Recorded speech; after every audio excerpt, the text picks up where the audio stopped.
And stream is live. Oh. Okay, we're live here on our first ever D&D game. We had some technical difficulties and a few people popping in and out, but hey, we're here. We're live at the Evangelical Theological Society's last day of the meetings, and we are doing the first ever Dungeons & Dragons game here on our channel, Ancient Egypt and the Bible. So, we want to welcome all the players. Now, Mouthwash, are you actually responding yet? Nope, we're going to bounce you out.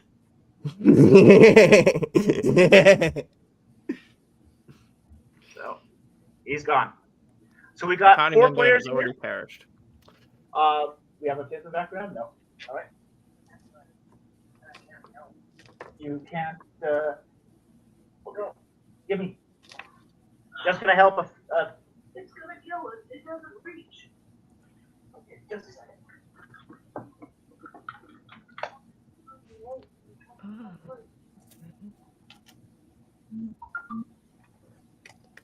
Oh, great. Now they have to plug in a cable. That's great. Should we be entertaining the audience at this point? Is that our job now? Yes, that is technically our job. Okay. The producer wanted to do this as well. So, and she's going to be playing a character called Myrnie. So as long as she can get on there. Did you say Myrnie? Yeah, she's playing Myrnie. Okay. So, for the audience who has never done a speed D&D game, this is how we do it. We start the timer and go for 1 hour. And the way this works is we use a limited set of rules, so it's a really stripped down set of rules. And you basically are flying by the seat of your pants. You might crash, you might burn, you might you might kill the whole party in one shot. It happens, and this is going to be just a good time. Okay, it's more about bringing your best acting to this. Okay, so guys, ham it up. All right. Now, you're all basically the setting of this campaign, and you are. The campaign is called Calling All Clerics. Okay? You guys are seminary students, just about ready to graduate from cleric school. The Ecclesiae Divinity School, TEDS. Okay? And you have one more field ed to complete before you graduate. So, your prof is telling you, hey, you young clerics, you're ready to take your religious mission to the world. So, we want you to go out to this little village on the outskirts of our province and spread the good news. Okay?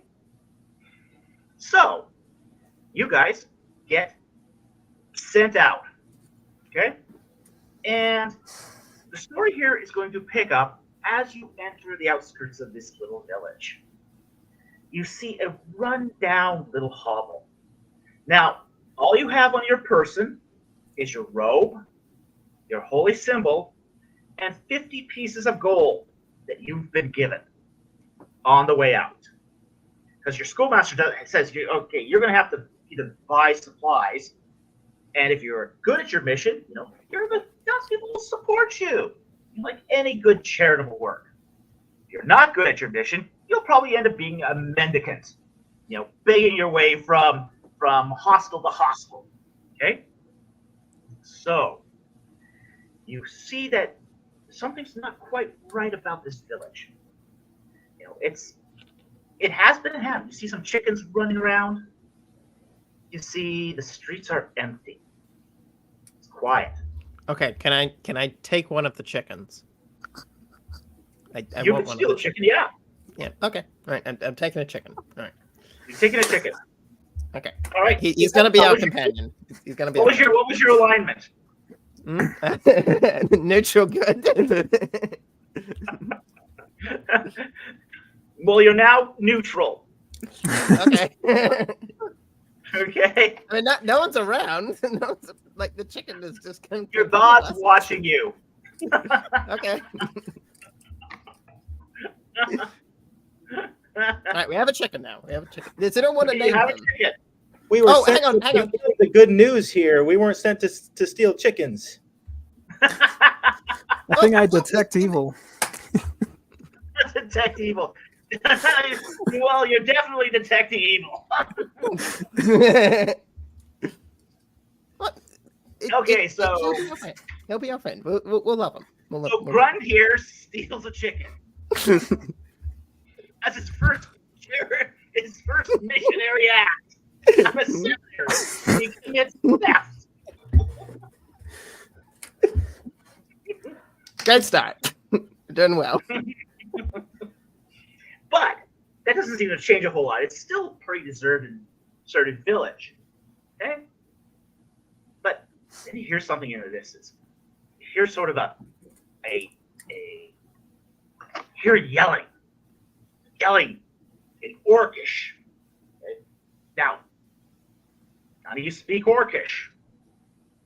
You see this big orc warrior coming towards you. He's got a spear in his hand. He's waving it real angry. And then you go, ah! Ah! Pardon And me, he's good running fellow. towards you, waving that spear. What do you do? I wave back. Okay. We'll start because we're doing this as a round. We are going to do this. We'll start with Jonathan here,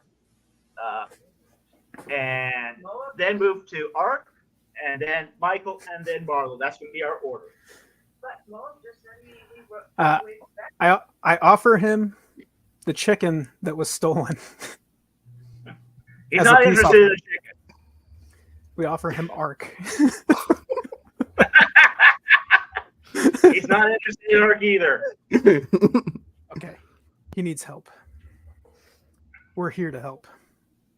You're here to help. Okay, he just and he's still waving his spear around at you. He's getting real close to your faces. Communicate. Right back. He doesn't Speaking of his understand name. what the heck you're talking about. So we're on the same page. Oh, so he gets to growl angry at me, but when I do it, he doesn't understand anymore. Oh, fantastic.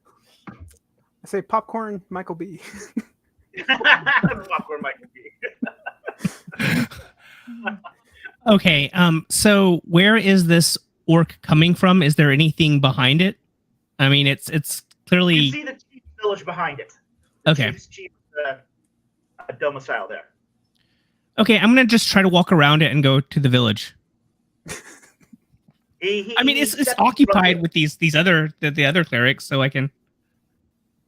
He's the only guy you see in the village. Okay. I probably should have cast Detect Evil. You don't detect any evil. I wonder. Is it my turn? It's your turn. Okay. I'm wondering if this is his village, and we just interrupted him. I'm sorry, I didn't catch that. I'm wondering if this is his village. I guess You he can doesn't. wonder. How do you find Yeah. out? Well,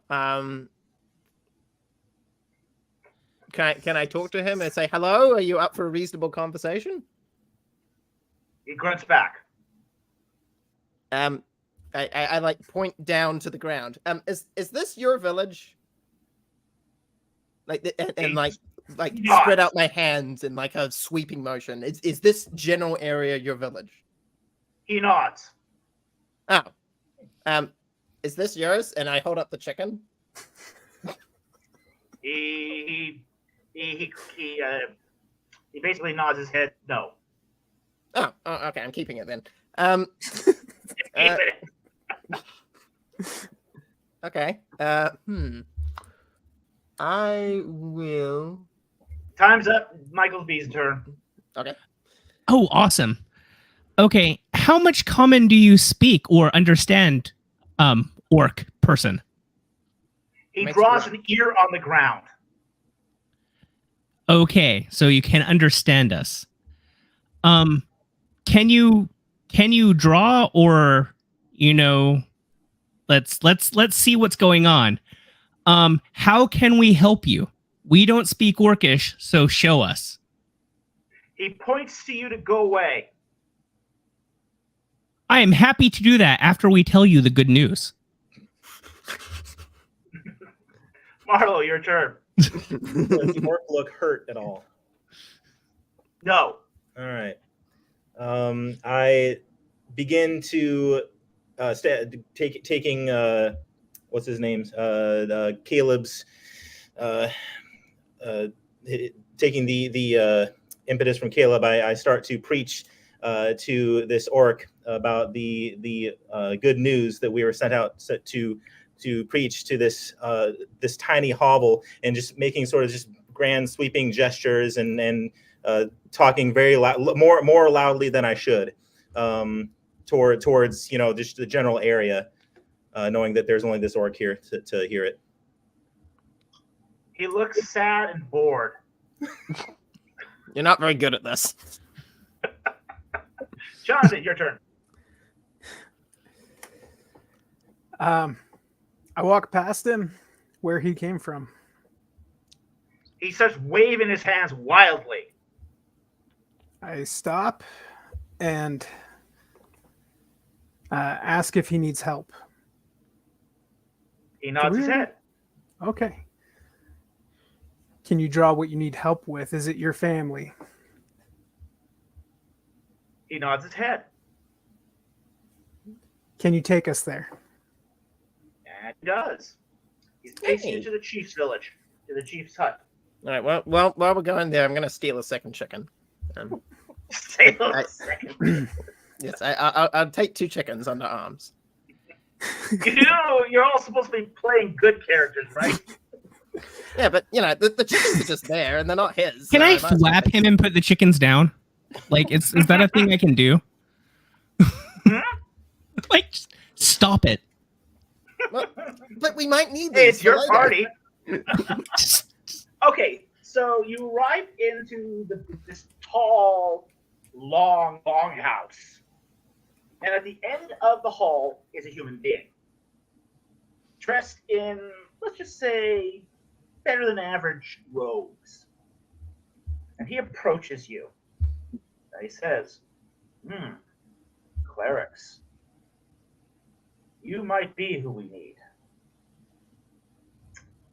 I see you've met our constable. Ah. He protects the village from the beast. At least he tries to. He's not really very good at it. I mean, he's still alive, though. He's alive, yes. But he's not very good at this. Well, that's mean. That's a mean Tell thing us, to say to your constable. We need your help. We've been terrorized by this beast. It's got fangs. Is this beast stealing chickens? This beast is eating people. And chickens?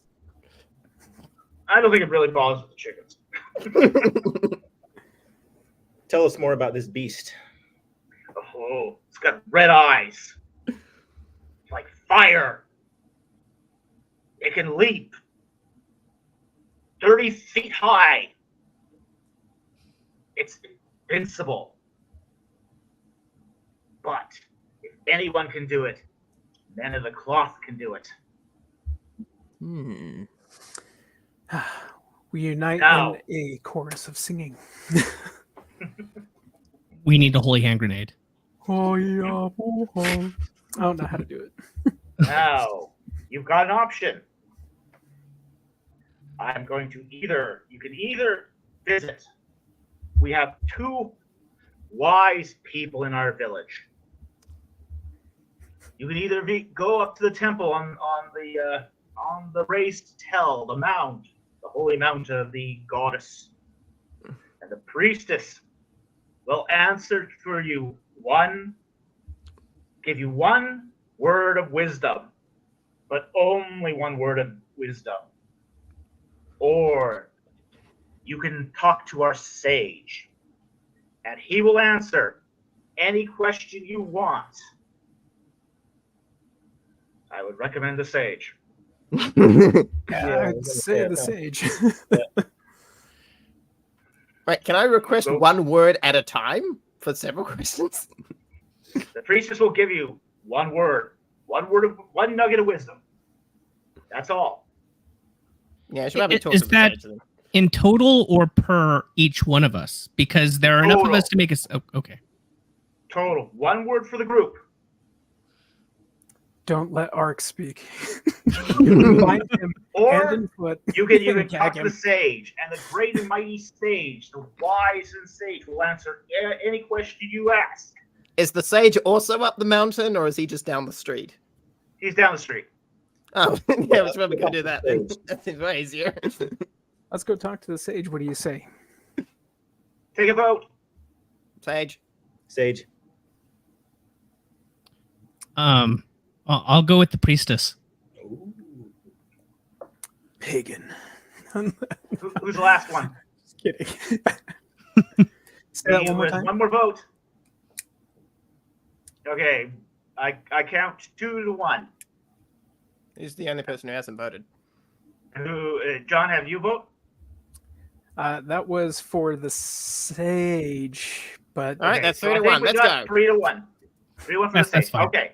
Okay, I so wanted to make it you interesting. walk down for the a second. street, getting towards the chief tells you, as you walk out of town towards the cave of the beast, you will encounter a little hut. That is the hut of the sage. Okay? So, you walk down the dirty streets of the village, because it hasn't been kept for a long, long time. And then you enter, you see the sign, the sage of the hamlet. Okay? What do you do? Counsel amongst ourselves before asking him a question. Well, don't forget, you can ask him any question you want. Can we bring the constable with us? No, the constable stays at the village. Yeah. You're on your own. Do we know who the chickens belong to? Because I would like to pay for the chickens that Art keeps grabbing. It really bothers me morally that we keep stealing these chickens. You'll have your chance to pay up very shortly, because Okay. after the sage, you'll need to be equipped, because you're going to go off after a monster. So you have nothing but your robes, your holy symbol, and 50 gold pieces. So you can settle the accounts soon. We need to find out what the monster's weakness is. Yes. But you need to talk to the sage first. We're trying to figure out what we're going to ask the sage. Yeah, can that be a question? Like, is What he can honest? kill the beast? What can slay the beast? You better not answer time or something, because that would be annoying. You got to be specific with our question. What weapon can slay the beast? What weapon in a 50-foot vicinity can slay the beast? or simply, what's the weakness? And there could be multiple applications of weapons. So what's the weakness? What is the beast's greatest weakness? Yes, it's absolute weakness. Please list all possible weapons that can be used to hurt and or slay the beast. That we can afford. We have to be able to afford. There are $50 budget. Because if it ends up being something like, well, it's pride or it's sriracha sauce, we have to plan accordingly. So what do you think about asking what the beast's greatest weakness is? I feel like that gets us most of the way there. Or could. Yes. Have you guys decided? Remember, this is a speed game. I'm impulsive. I ask, Go for it. Yeah. Do it. I ask what the beast's greatest weakness is. All right, so the door of the hut opens, and the four of you walk inside the hut, and you meet the sage. Oh no! Not him. Ask your question. What is the beast's greatest weakness, oh great sage? Stuff.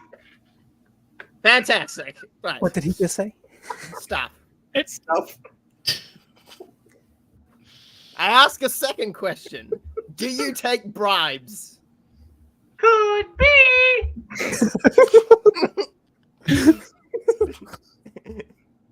If I offer you 1 gold piece, will you re-answer another question, not including this Could question? be. Does the sage count as stuff, and we can offer it as a sacrifice yeah. with You a want the holy chicken? symbol inside him? Like, Right, so push him that's in how the we defeat the beast. We beast's just need mouth stuff. and We've got binds the him with the chicken. holy That will symbol. work. Could be. Let's all take our holy symbols. See, we should have gone for the priestess. That's what we should have done. That's fine. Yeah, she would have given a 1-word answer instead of 2 words. I'm okay. Could Do you want to come with be. us? No. So where can we buy stuff? The Places. village. Okay, thank you, sir. Yeah. Village time. There's nobody to even pay for the chicken. Okay. As a sign of good faith, I'm going to leave 1 chicken with this guy. I think he'll like it, but not both of them. I'm keeping 1 of them. Mm. I think that's Don't eat it. what we're looking for. Oh my gosh, it's terrifying. You're good.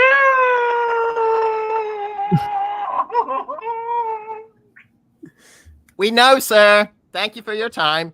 All right, let's get out of there. I back up very slowly. Bye bye. Bye. Oh no. Let's go get some stuff. Yes. Yeah. Okay, so across the street from the stage is the provisioner. Right.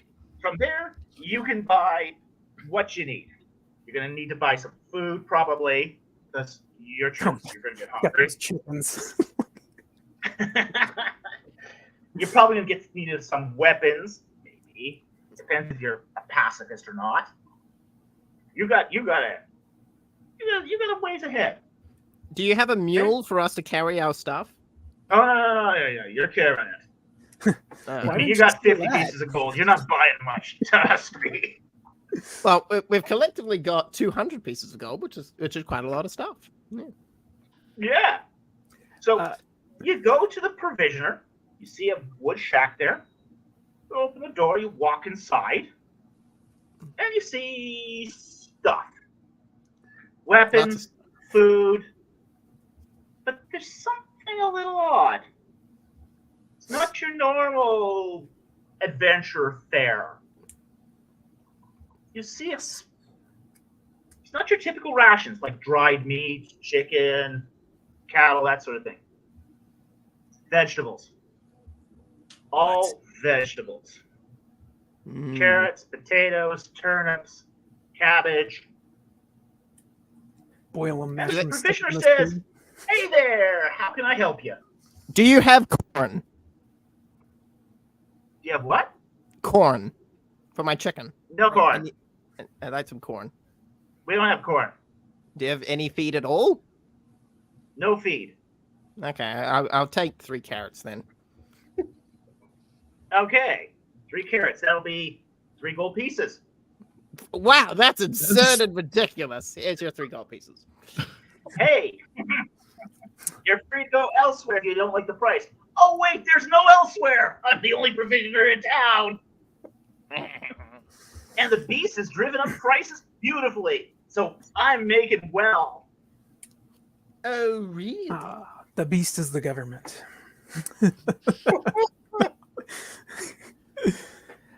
I purchased potatoes. We can also buy. You can also buy other things here. We can also buy weapons. We sell weapons and we sell food, but veggies. Only veggies. I mean, the only place in this town where you can get meat, besides a couple chickens that you just stole. I'm looking at you. Wait, are these your chickens? Oh, it's a communal town chickens. Oh, Everyone owns those chickens. So why are we paying? I'm still keeping them. It's the sort of, they're decoys. Nobody in this town eats meat. I see. Because the smell of blood attracts the beasts. Oh. Runner beans. Is that blood I smell on you? Oh, can I purchase a dagger? Yes, you can purchase a dagger. A dagger will cost you 2 gold pieces. All right. I will purchase a spear. Who's that speaking? That would be me, Michael B. Okay, Michael B. A spear will cost you 8. All right, done. I will purchase a sling. A sling is 3 gold pieces. Marlo would like to purchase a crossbow. You can't have a crossbow. We don't sell crossbows. Do you have... I'll take another sling then. All right, another sling then. And a handful of runner beans, if you have them. Don't have runner beans. No. We have carrots. We have rutabagas. Or turnips. We have potatoes. And cabbage. Potatoes! I'll have to take some turnips then. No. I'll get the potatoes. Hey, Who gets potatoes. wait, one at a time, one at a time. Okay, Jonathan, what are you buying else? I'm getting that bushel of potatoes. Okay, you're getting potatoes. That will be 10 gold pieces. You got it.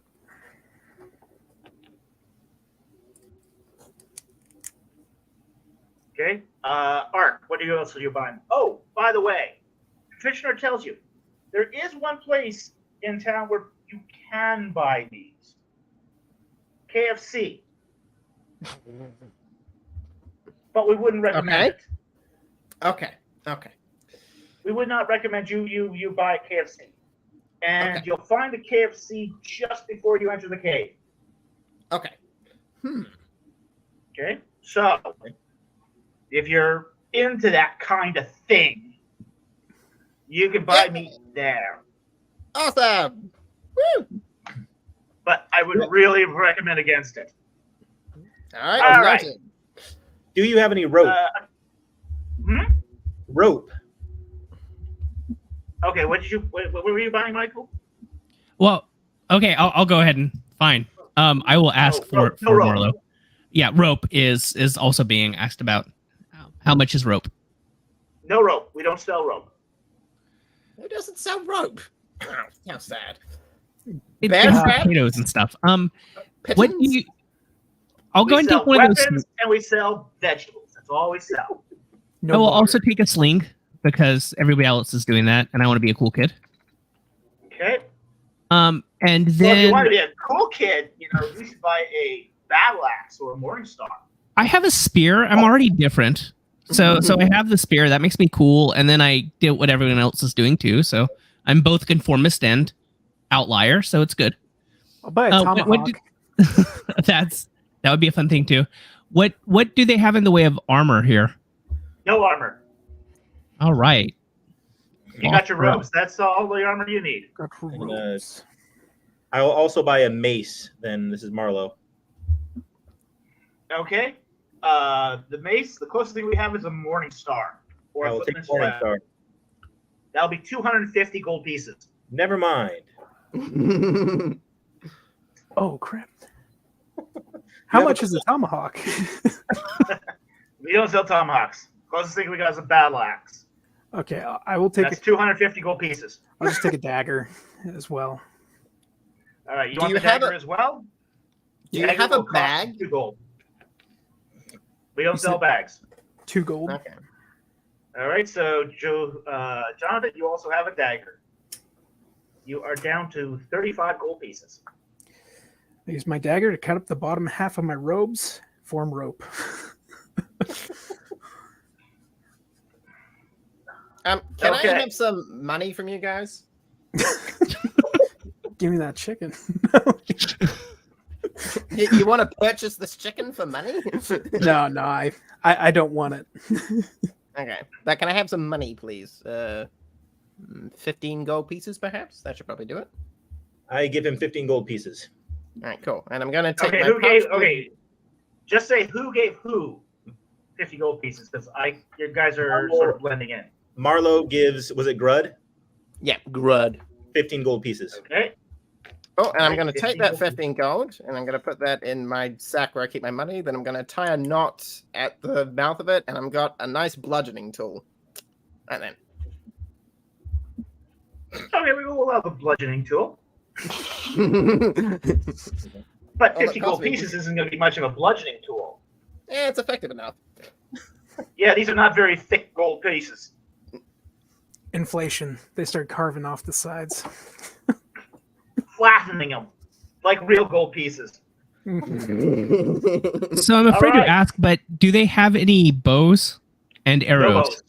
I- Here's what he has.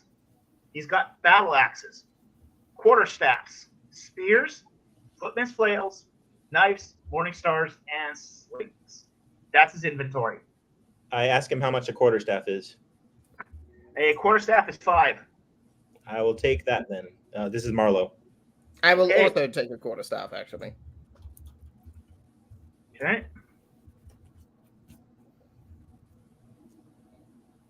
My staff's cooler because it has a pointy at the end. I'm gonna grab a stick outside. You don't see any sticks. Darn. You notice that the terrain outside the village is a little bit, say, desolate. So, water. Oh, nice choice. Water. Yeah, sure. We got water for you. We got some wine skins with water in it. I'll take a wine They'll skin only with cost water. you. They'll only cost you about 15 apiece. Okay. I pay for mine. 1. Okay. I think that's all my gold after that. So, Jonathan,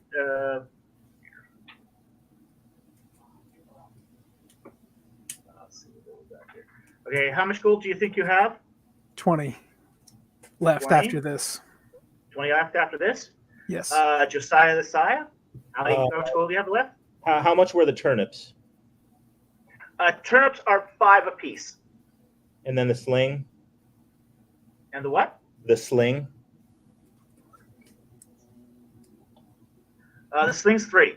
3. Okay. Oh, so I have 7 gold pieces left. Yeah, we started 20 minutes late. Is that right? Or no, 17. 17.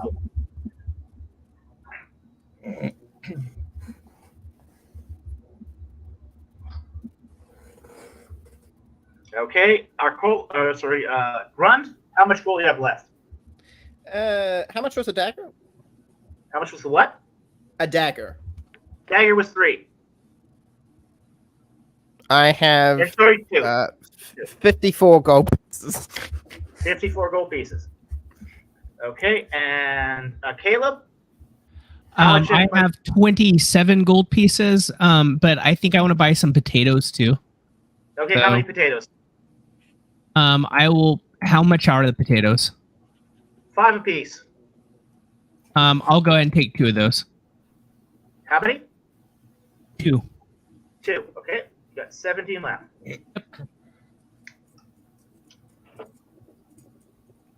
Okay. So, are you all provisioned out? I believe so. Yep. So we got people here who bought turnips and potatoes, quarterstaff. Nobody got knives, cabbage. Slings. Hmm? Nobody got Nobody what? got cabbage. Nobody got cabbage. Nobody got carrots. Oh. Ark got carrots. 3 carrots. Yeah, Grund has some Hmm? carrots. Grund. Grund has 3 Grunt has some carrots. carrots. Yep, 3 Grant carrots. has Okay, Grunt has carrots. Should we Okay. get a cabbage just in case? That's a weakness. Fine, I'll get a cabbage too. How much is that? 5. Okay. We now have a small supply of vegetables. we ask Grund Yeah, to, you got to small supply carry of it. vegetables. Awesome. Right, let's get moving to the Let's get KFC. moving, okay, yeah. And the beast on the way there. All right. We let So- Grund walk at the head. What? And you're not starting to notice. Okay, you leave the village, and as you're walking down the road towards the cave of the beast, it starts to get dark. Oh, fire. Oh yeah, we didn't get a torch. It's okay. This You guy just has start. magic over here. What are you gonna do now? Start to get pitch black. Marlo, what's your character's name? Marlo. Oh, it is. Okay. Yeah, he was the only one who did that. Okay. Well, let's see here. I've got a quarterstaff, and we know we have a rope made of cloth. So all we need is something to start a fire. And that would be? Marlo's magic.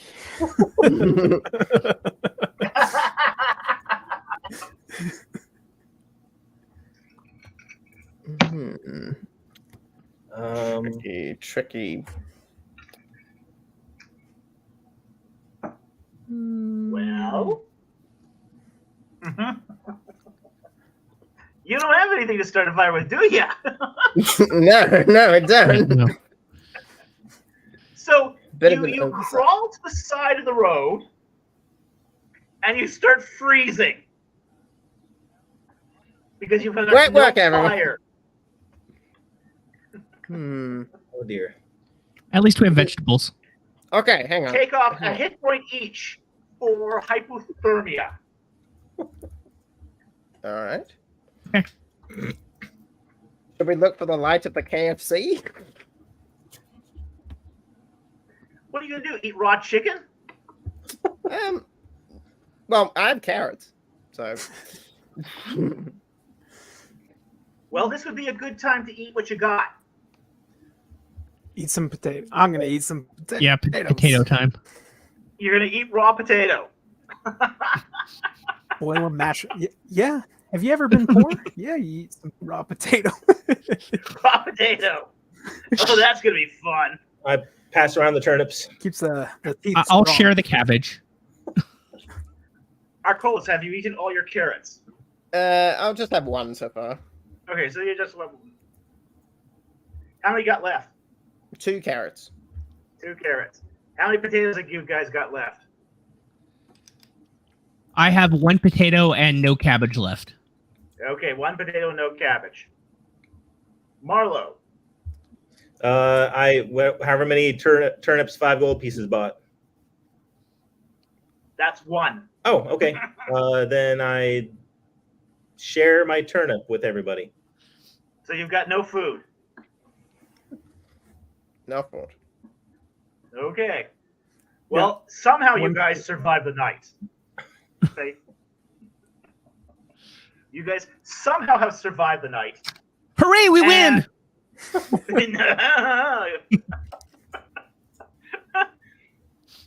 And you walk down the road, and then you see this hut with red and white stripes going up and down the sides with a big sign, KFC. Oh, fantastic. Wanna Let's go head in there. inside? Yeah. Let's go in there. Grund runs in ahead of you in time. Behind the counter, you see this little reptilian creature behind the counter. Oh, thank goodness, a cashier. Right. A little Now- kobold is behind the counter. Do you have chickens? He says, you want fries with that. No. Chickens. Chickens. He doesn't seem to understand you. I hold up the chicken. I want He this. still doesn't understand you. What kind of You keep explaining, this? you want fries with that. Yes, I would love some fries with that. Awesome. So, he gives you a piece of fried meat with some French fries on the side. And it costs 20 gold pieces. I offer him 17. I He give takes the other 3. He takes it. So he I gives don't you trust- the food. I don't trust that it's chicken. I'm going to. Can I borrow the rope from you, Jonathan? Sorry, Haystack. I think your name was Leroy. Leroy. Because Yes, usually Leroy. I'll be the one. Can I borrow the rope from you? Okay, and I'm going to sneak into the kitchen. I'm going to try and find a source of fire or something that's really, really hot. Is it like an oven or like a? Don't go behind the kitchen, man. Okay. I try to distract the kobold while he does that. I do I not begin give him the teaching him rope. about this great and glorious good news that we've come to preach. Focus on the mission. doesn't care. That's right. Gestures. Yeah, he doesn't care. He doesn't care about the mission or me going into the kitchen. He repeats, you want fries with that. Do you want fries with that? He's got fries. He's got a big hopper full of fresh fries and meat. Okay. I'm going to try and not go behind the counter, but I'm going to reach over the counter with the stick and try and hit something that's hot. Your hand. He slaps your hand. Tricky. I ask him what. And he warns you. Try that again, and I'll gut you like a fish. Do you have fish? We have KFC. Oh, drat. Ask him for a liter of cola while you're at it.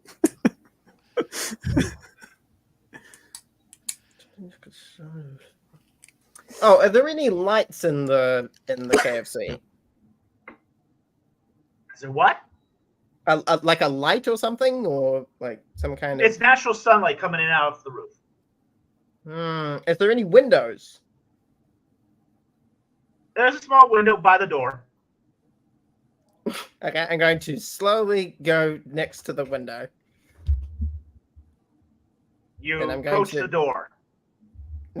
Okay, and then I'm going to use the butt end of my quarterstaff to break the window. It's not a glass window. It's just an open hole. Oh, that failed. Does the kobold have a pair of glasses? No. He's perfectly able to see what a conniving guy you are. So if we Are there- survive the beast, we can camp in here and not freeze. Wait, hang on. I go up to the counter. It's you have- only open at 6. He closes at night. Okay, hang on. Do you have salt? Does he have salt? Of course he has salt. Okay. Give me Do you French have a fries. salt shake? Do you have a salt shaker? Yeah, but he's not going to give it to you. Is it made of glass? No, it's made out of steel.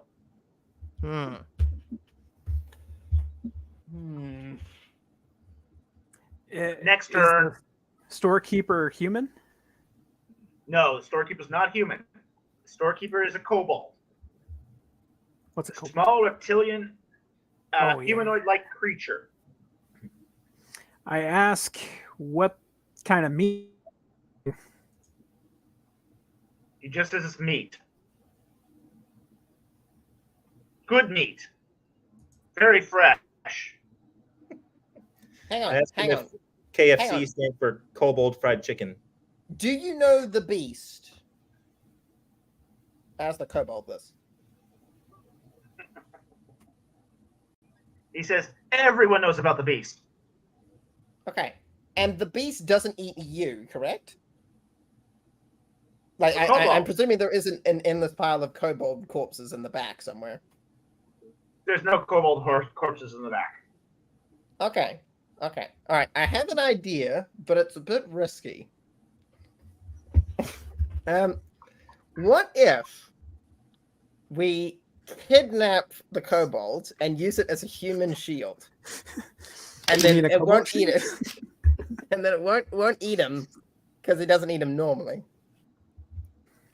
The That be kobold says acceptable? the beast doesn't care. Hmm. The beast won't care.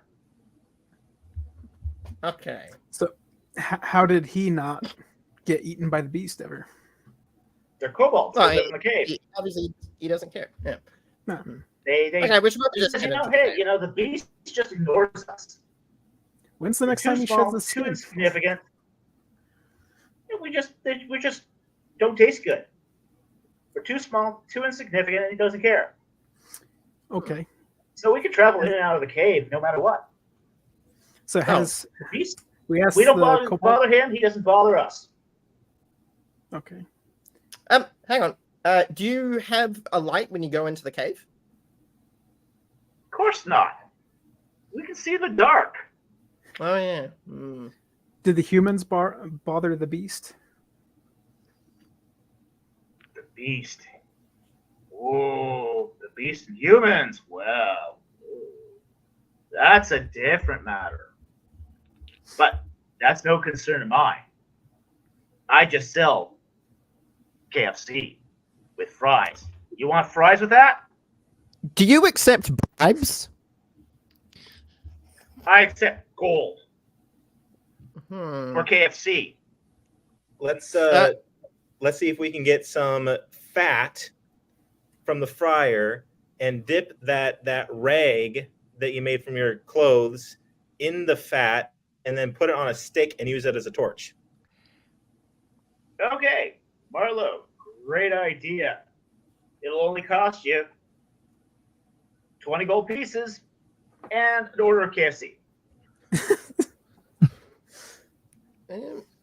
Do we have a means to So- light that torch? Wait. So these kobolds might be working with a beast who is killing people.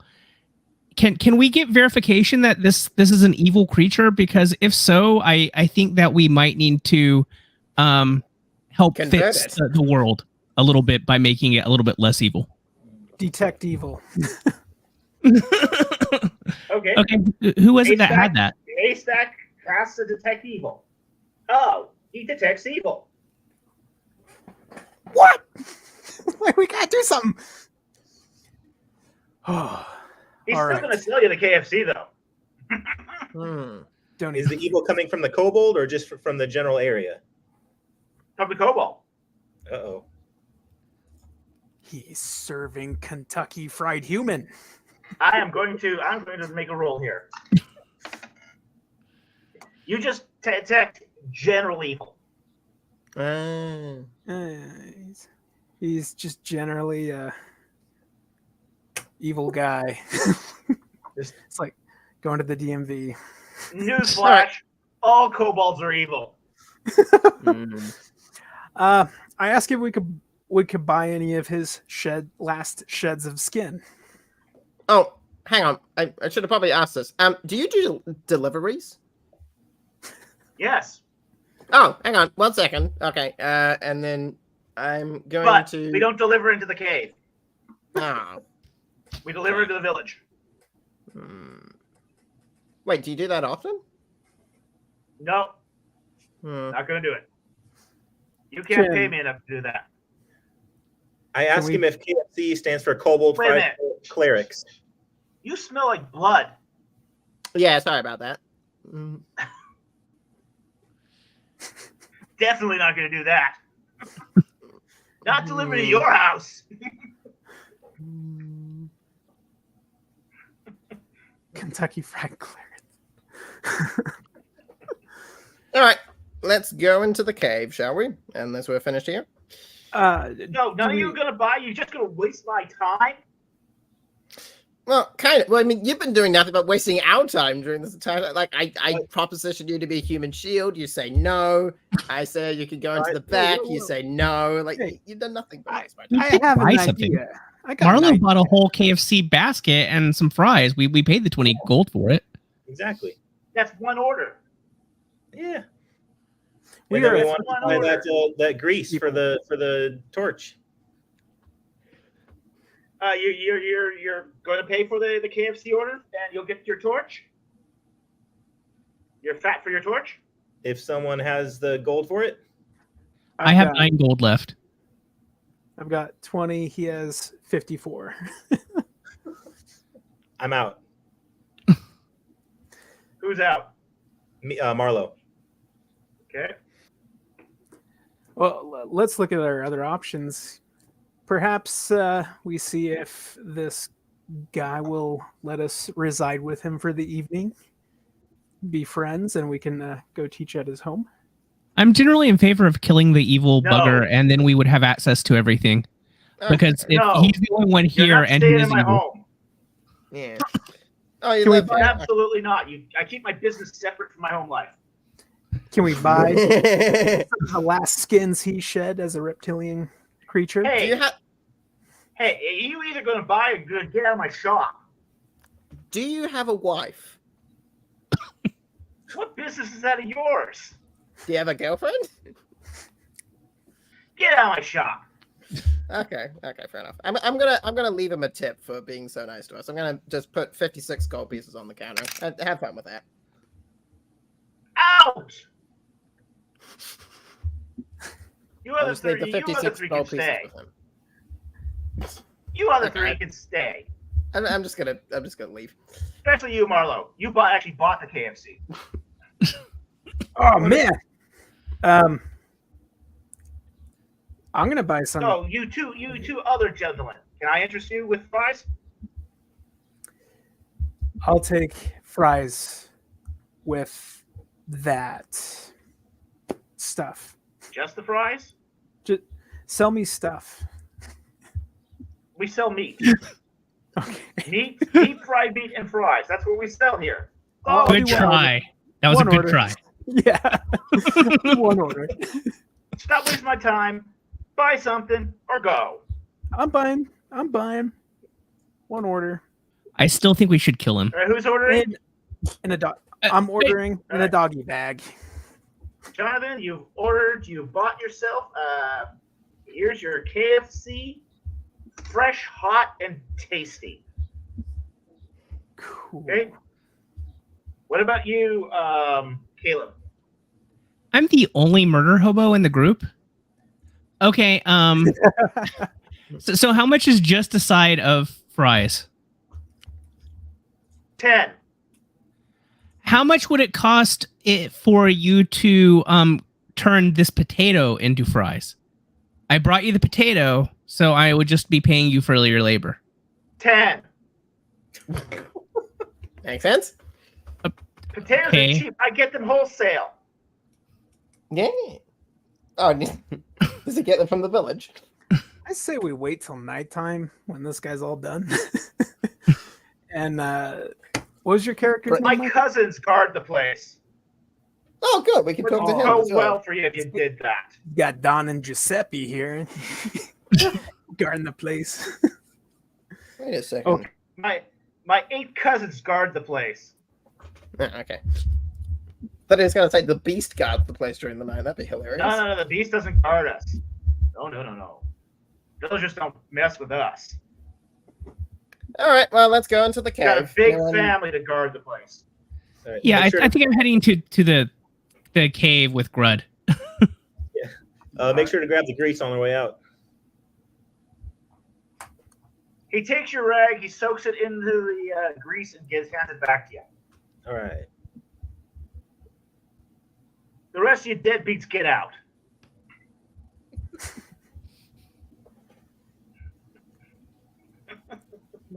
Do they shed skin? If this is we could put on their No. skins. Okay. Get out. Oh man. You see a couple kobolds come from the back, followed by another 8. He's serious. Buy something or leave. All right. And I think Greta and I are already out. Like, Yeah, we're All right.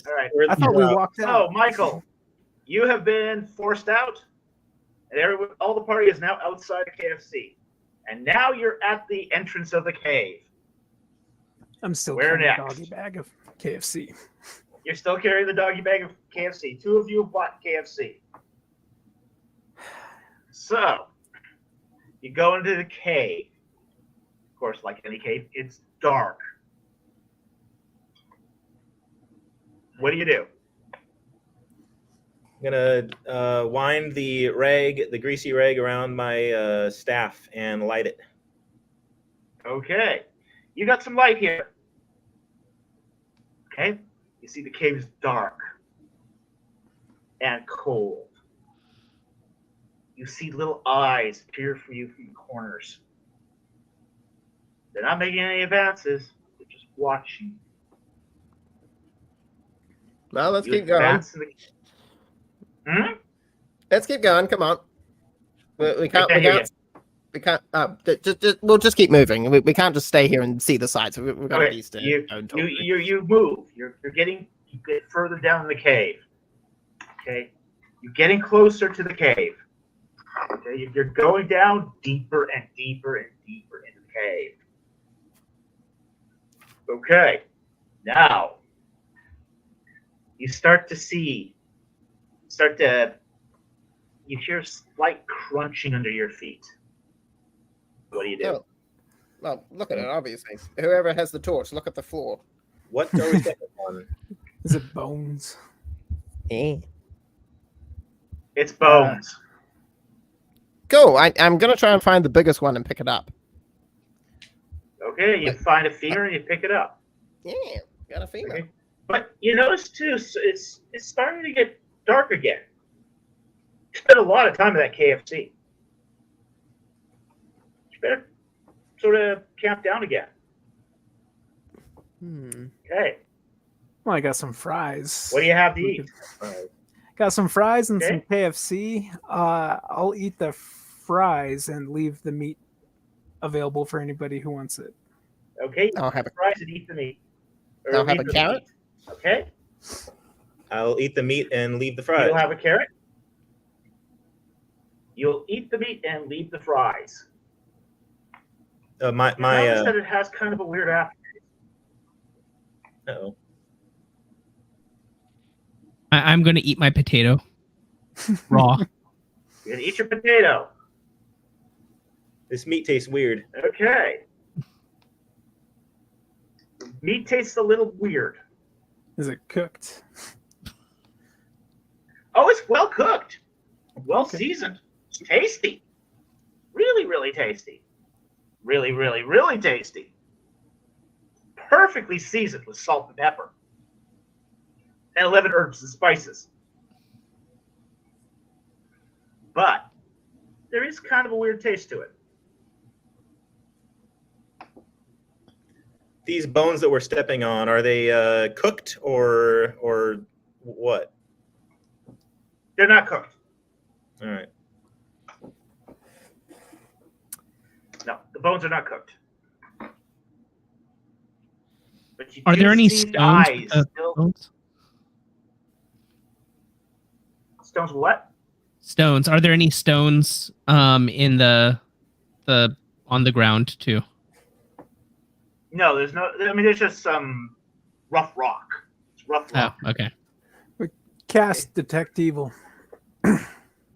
In the cave and on his chicken.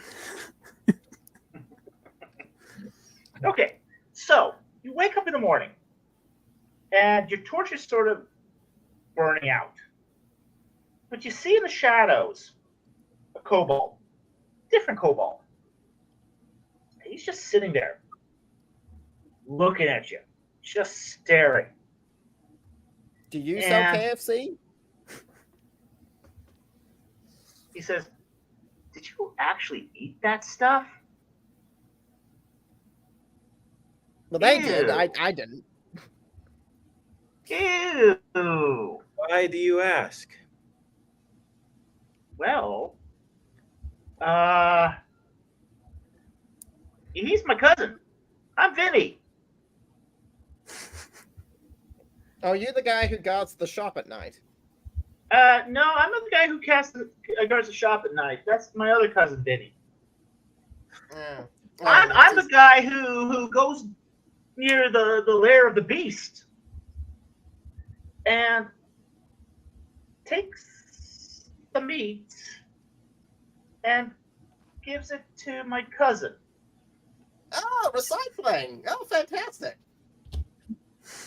He's a wonderful cook. I mean, I'll admit, he's a wonderful cook. Yeah, that's But really and no one can render fat down better than he can to make French fries.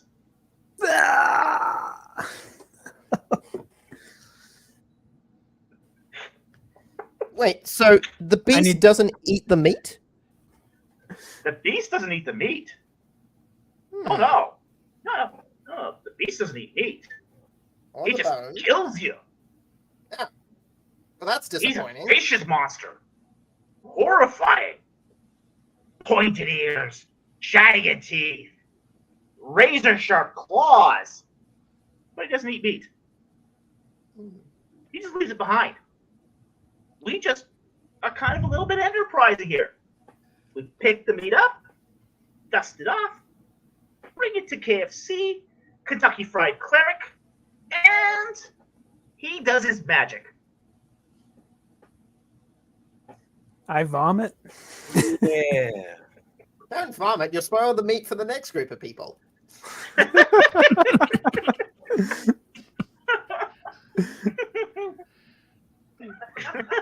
Oh man. The fries were a bad idea. The fries were a very bad idea. The meat was the worst idea. And Vinny says to you, "What? You didn't go and get the word of wisdom from the priestess?" No, She we always went down says the the road. same word of wisdom. She says, "Don't eat from KFC." That's That's more what she than tells one everyone. word, you idiot! And I like shake the kobolds. You understand how words work, don't you? You decided to go with worldly wisdom. You went for quantity instead of quality. A lot of dead clerics ended up that way. Yep. Didn't they teach you at TEDS to check your sources? Not really. I tend to just steal mine from whatever shows up. You want chicken? Well, the beast is just behind that wall over there. Good luck. And if not, well, bon appetit. Thank you very much. All right, we'll get the carrot. So, Vinny slips away into the darkness. And now, what remains is the beast. So Now- why are we going into the belly of the beast if it comes out to bother the humans? I mean, Well, curiosity, obviously. like, why is that Well, orc still alive? Or you are humans. That's my real question. Why is that orc still alive? He's not much of a god. I've been fending off the beast. Oh, sure, buddy. Oh, yeah, we got you. Okay, Oh, so still now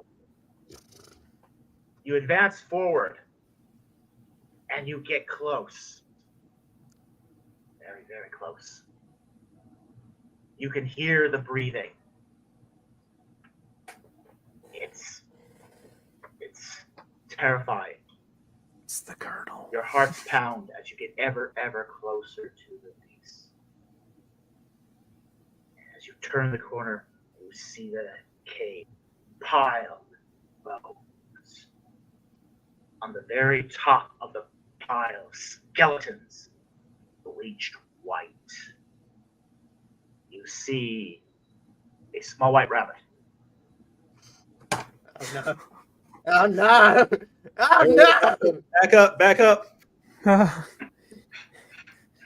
He sees you. You have now encountered the rabbit of Kerbanog.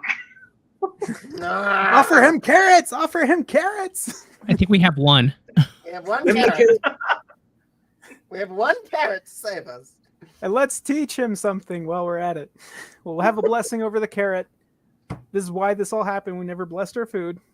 Okay. I can't believe we did that. When I see the rabbit, I'm gonna take the chicken and I'm gonna put it down on the ground. I'm gonna see what he does. What spells do you guys have? I have Sanctuary and Cure Light Wounds. I have purified food and drink, so if he eats this, he won't get sick. All right. He's getting ready to attack. I'm God, and I draw my carrot. I got my carrot. I'm all set. Spear is ready. First, Haystack has the first turn. What does he do?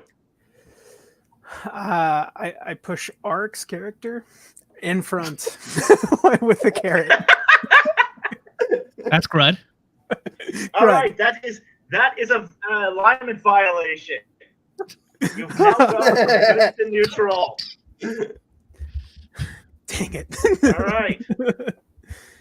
Grunt, what do you do? Okay. I have a carrot, so I'm going to. Let's see. How do I do this delicately? I'm going to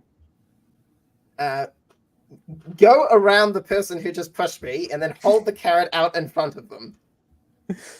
So I'm using them as a human shield instead. I repent of my previous actions, and I say go right at it. Go for it. It's not your turn yet. You can't repent yet. Oh, dang it. So, You can only Mark repent in return. was behind you and holds out a carrot.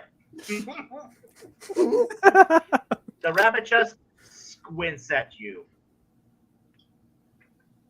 Like he's not satisfied. With me or the Okay. carrot? Caleb, your turn. Just throw all the vegetables at him. Everything we've got. I'm out of vegetables. No, useless, aren't you? Useless. Sorry. I have a spear. I'm not going to spear him yet. I'm going to maintain a defensive position. So you attack the rabbit. Nope. I'm maintaining a defensive position. Get behind me. Getting behind Hayes. He leaps at you. At me, okay. Well, then I guess it is the ruling of the combats. It's combat now. You've got. You drew the spear, right? I was holding my spear like when we Point the walked spear. in. Yeah, I said that I had it. Yeah, he's used the spear in a defensive position.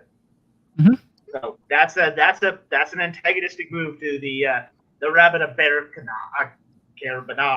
Oh no. So he's hit you for 3 hit points. Oh, I'm still alive. Okay. Your attack on him was completely unsuccessful. Or defense was completely unsuccessful. Okay. Awesome. You lucked out. Okay. Marlo, what do? I'll cast a bless on the party. Okay, you cast a bless on the party. The party gets +1 against fear. First sensible Okay, thing. Haystack, your turn.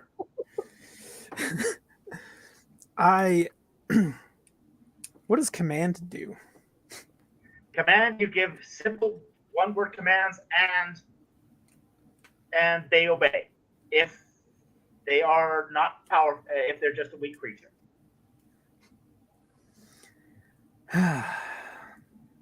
I repent for my previous actions.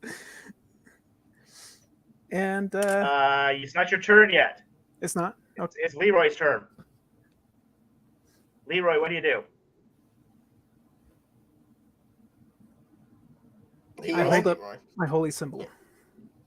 You hold up your holy symbol. He's not impressed. He attacks you. You're dead. No. Ah. All right, we've lost Leroy. Hmm. All right, thank you for playing.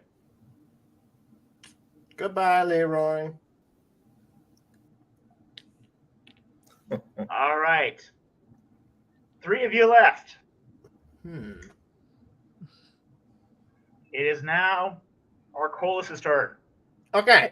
I'm going to dump the contents of a small treasury onto the rabbit. So I'm just going to dump everything that I picked up at the adventure on the rabbit. So the chicken, the quarterstaff, the femur, the dagger, and the 1 carrot. Just everything. I'm just going to dump it all on the rabbit. You dump your contents of everything you have before the rabbit. He ignores you. The carrot's in there.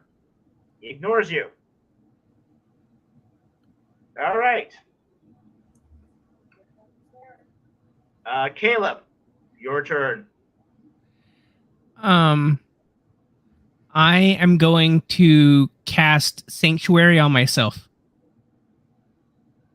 Okay. He's totally not impressed, but ignores you also. Marlo. I'll Your cast turn. cast Cure Light Wounds on Caleb. Okay, you cast Cure Light Wounds on Caleb. Okay, let's see how much he gets here. He gets 1 hit point back. Hooray! I have 5 hit points. That's awesome. Ugh. Does my wisdom not play into that at all? No. Ah, bummer. All right. So,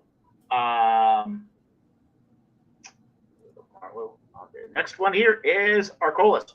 Your turn. Well, I've got nothing on me, so I will give up and pretend to be a chicken as a form of disguise. Okay, you pretend to be a chicken. He's still not impressed, but he's kind of curious. Okay, well, pretending to be a chicken.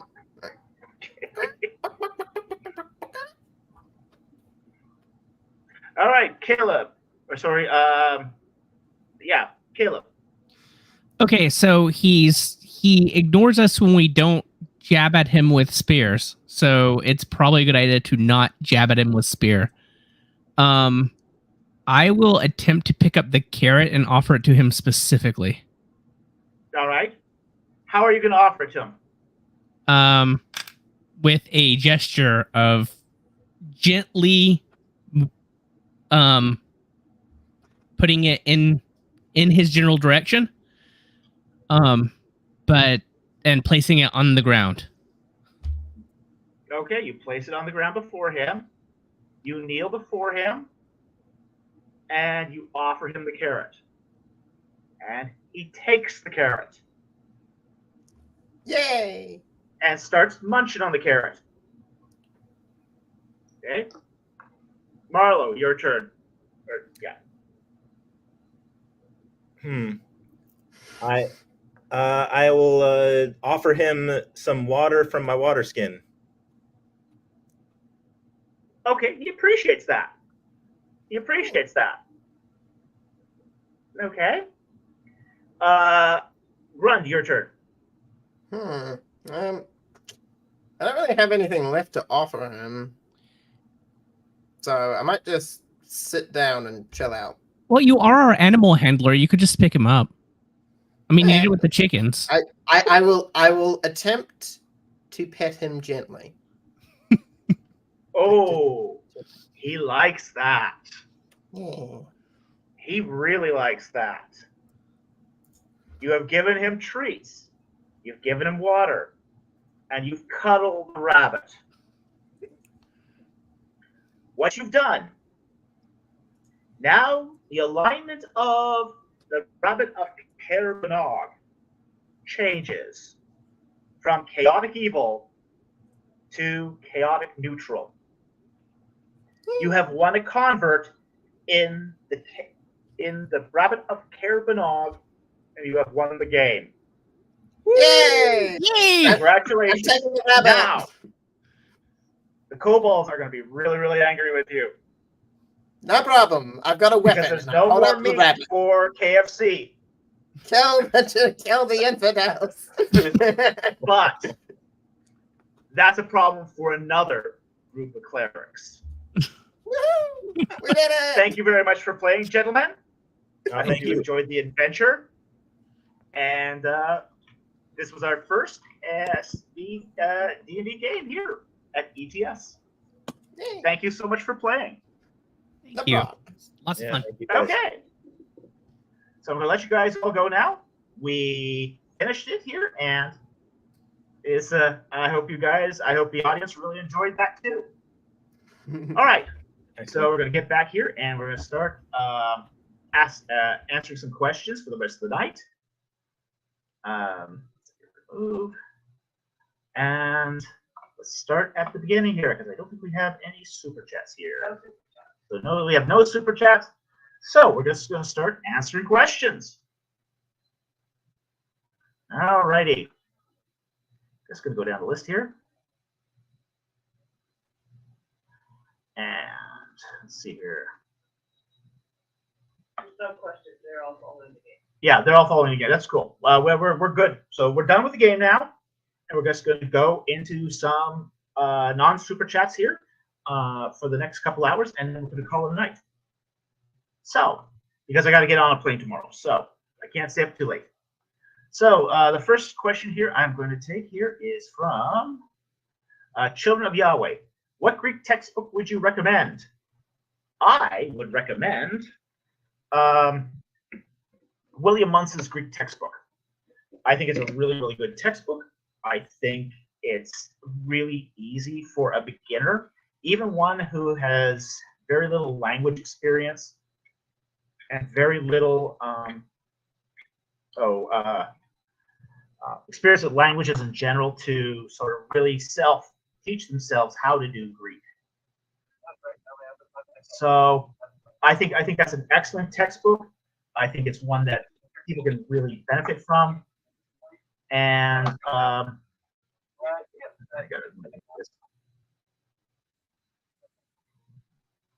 right, so there. That's the William Munson's introduction to Greek. I think Greek is really the best introductory Greek textbook we have. Okay. Okay.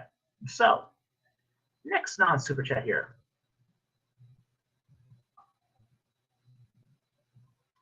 Ernie Stanley asks, did Leviticus 18:22 originally condone that act? Like other ancient Eastern cultures, but was later redacted because of change in culture. And we know this because the updated grammar and syntax. I only did it, honestly. The fact is that it wouldn't condone it because it's sandwiched between phrases of idolatry. So when you get that sort of sandwiching, basically a kind of interplay between texts. So it couldn't have been used to condone the act just because of its relationship to text on idolatry. You'd have to make the case that this was something that was interleaved somewhere else, and there really is no evidence to warrant that. So anyway, I hope that helped. Thank you very much for the question. Very much appreciated.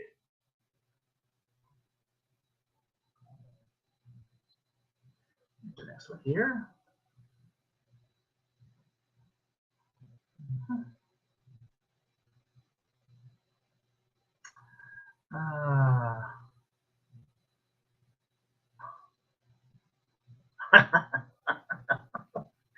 Darkblade says, I have found an anime that Dr. Falk can't ruin by claiming it's about something dark and horrifying. A whisker away Vice Studio, Colorado, Toho Animation, and Twin Engine. Well, I haven't watched it yet, so who knows? I might still ruin it at some time in the future. You never know.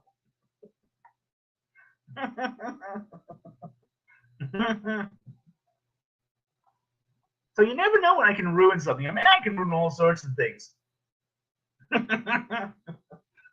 But I haven't seen it yet, so I can't ruin it today. Okay, let's see. What else we got here?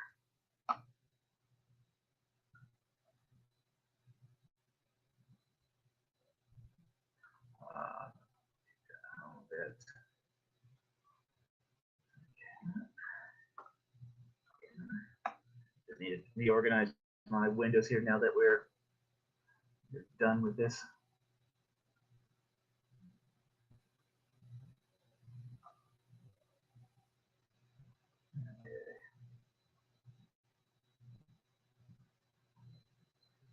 Let's see.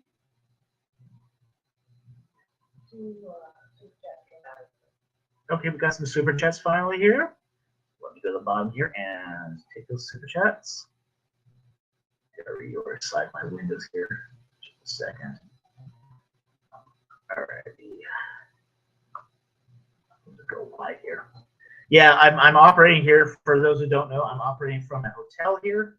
So the new content. So the videos are great. Okay. Michael Beeson for $10 says,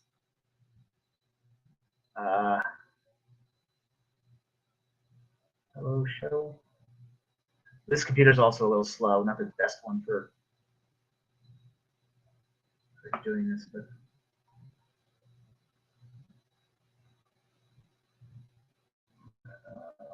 there.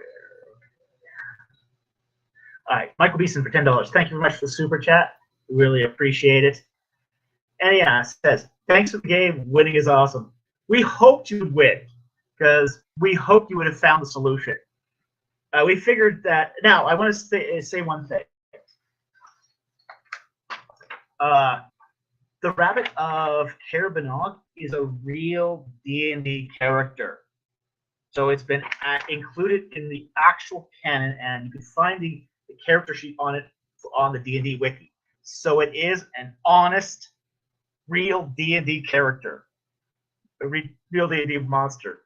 So when we saw that, we got, ooh, this is going to be cool. And even though some people didn't guess it, and then that's cool, we tried to make it as much a surprise as possible. Now, we do know that that some people would have fallen for, say, the French fries.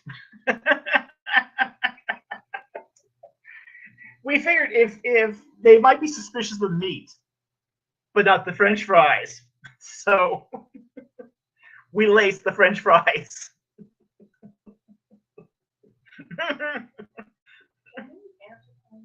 Yeah. Is Sarah Paul also doing related work on the street? I gave you my computer and Yeah, okay. yours doesn't work. I can read, but not write. Somebody, what do you know the timestamp? No, I don't. Okay, this should be. Like seconds to the last. Oh, all right. There's the last. See if I can find that here. He says I can hear her. Yes. The question had been from Bon. Is Kiara Falk also doing the producer work for the stream, as well as is Dr. Falk going solo? No, she's here. The producer is here. She's using my other, my netbook, and the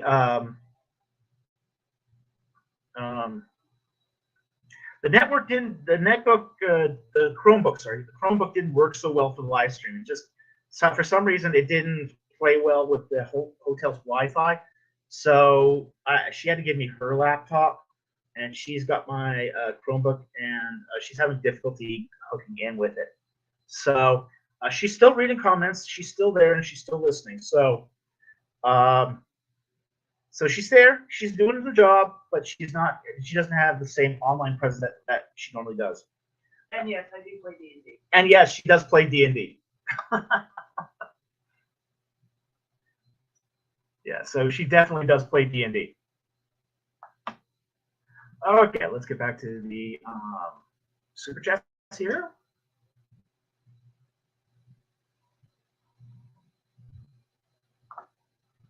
Asking Weird for $4.99, and he says, "Oops, back here. Hey, Dr. Falk, sorry I couldn't make it. I didn't have a character sheet ready. Hope you had fun." Oh, we had a blast. This was a lot of fun. I really enjoyed the game. Speed games can be really, really enjoyable. They're very challenging. They're very short. And, you know, you just sort of get in and get out. So you get the story done. It's really abbreviated. And it was cool. It was really cool to do this game. So I was looking forward to this. I mean, we're not going to do this one often. You know, this is just a special treat for those of us who are joining after ETS. Just because we were in a hotel, stuck in a hotel here, and we couldn't do the live streams as normal. So we are grateful that you did join us finally tonight, and I mean, we really enjoyed it. All right.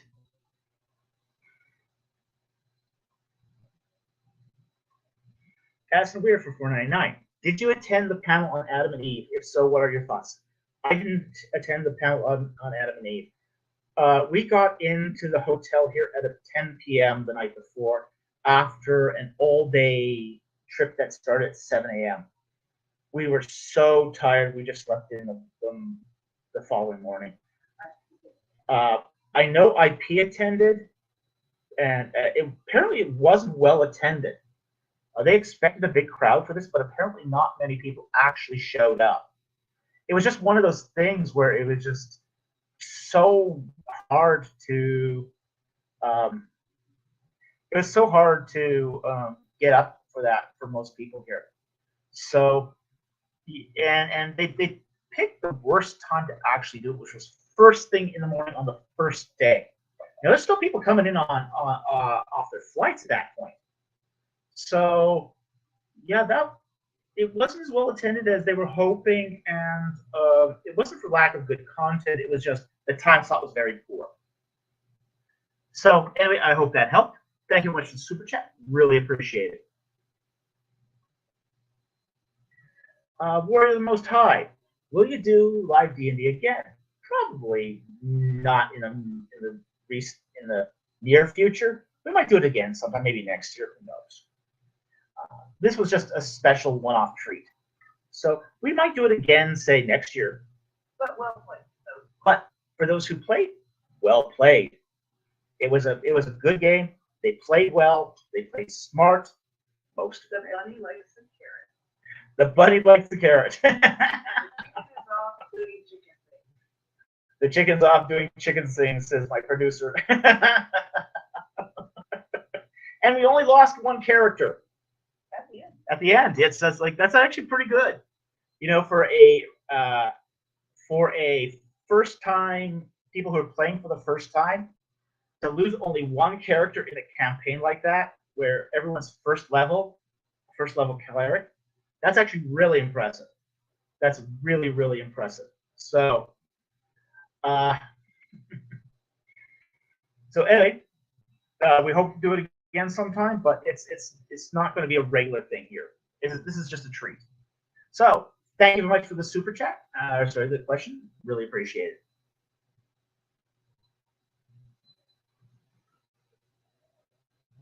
As a Weird for $4.99. Thank you for the super chat. Why is your camera and connection not as good as IP? David and John's the other day. Well, because I'm doing this off of a laptop. And when doing it off of a laptop, you have to take what you get. The camera on my Chromebook is actually better than this camera. But on the other hand, too, it's not the ideal setup. It's an older laptop, but it's got better Wi-Fi. So we had to make the decision like just before the live stream started to switch out the Chromebook with this, just because there was some sort of incompatibility between the Chromebook and the hotel's network. So we had to give up the camera quality for that. So anyway, David and John, IP David and John, they brought a setup, a complete setup for doing that. And our setup at home is a little more permanent. So for us to have a mobile setup, it would take us a little more investment in doing that sort of thing. So we might do that for next year. I don't know, but we'll consider it as we get closer to the time.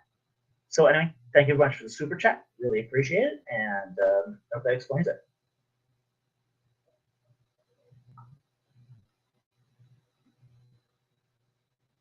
Addison Weir for $4.99.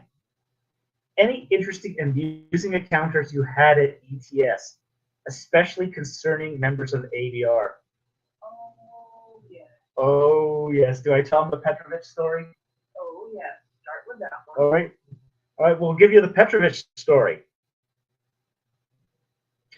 I attended a session, an archaeological session, not from AVR, but from, which mostly had student papers from Lipscomb College.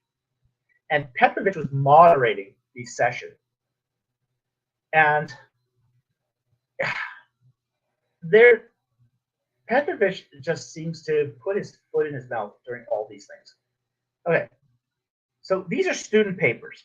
These are papers from students. They're not PhDs. They're students. So they're master's students working on their PhDs. So you kind of got to cut them a little bit of slack. Well, 3 of them are from the Lanier Archaeological Center at Lipscomb College. And Petrovich gets up at the first of these papers and he goes, well, this student is from, this person giving the paper is from Lipscomb, the Lanier Archaeological Center. But the real Lanier Archaeological Center is in Houston. And I'm looking at that and shaking my head and go, you didn't just do that, really? I mean, you just degraded the person you just introduced? Did you really just do that? So, the first student gave her paper. It was actually a really, really good paper. It was a paper on an artifact that was basically kind of a disc with 7 little cups attached to the disc in a honeycomb shape. Was it the 7-cup bowl that was so mysterious? Yes. Yes, it was the mysterious cup for Patui. Patui asks if it was the mysterious 7-bowl cup. Now, they had no idea what this thing was. It was, someone had postulated it was a lamp, but there's no scorch marks, so it's not a lamp.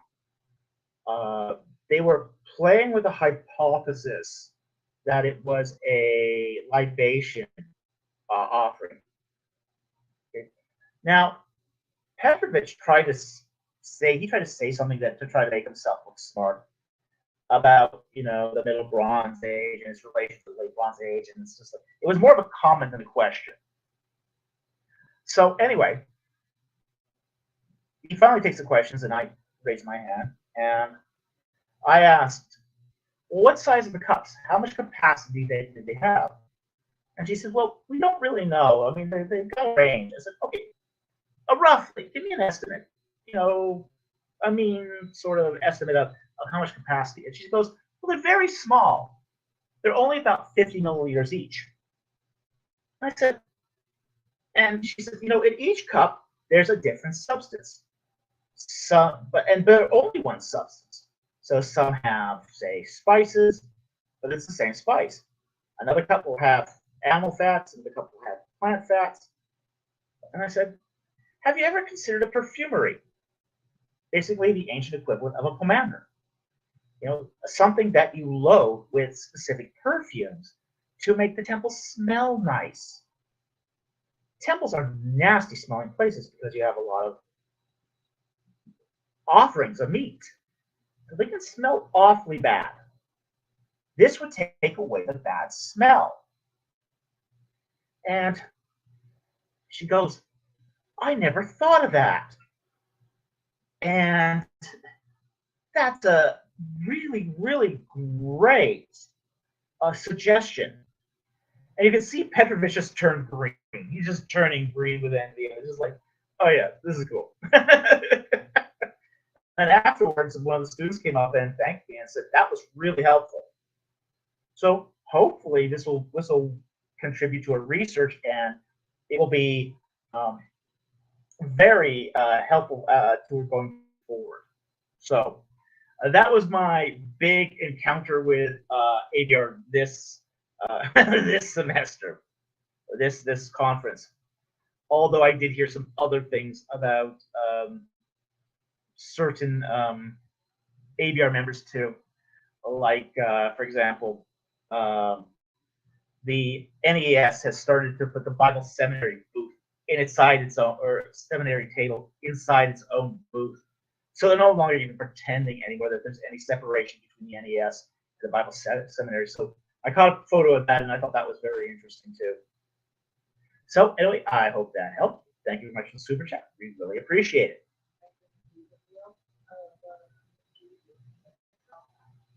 We probably will, but let me get finished first.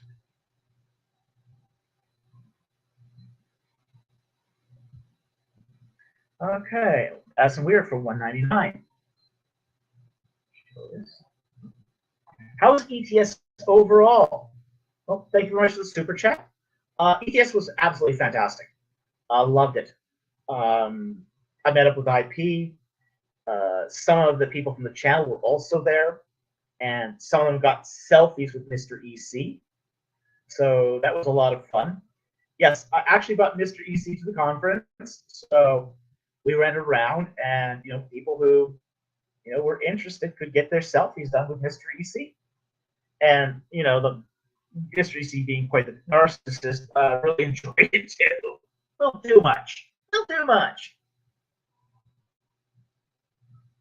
So yeah, it was a really, really good time. I got to meet with IP. I met David Wood. I connected with a lot of old-time colleagues in the field. So yeah, it was a great time. Tired, really. Doing this thing is exhausting. So it's absolutely fantastic, and the papers were okay, but you never expect really great papers at ETS. The networking, however, was fantastic.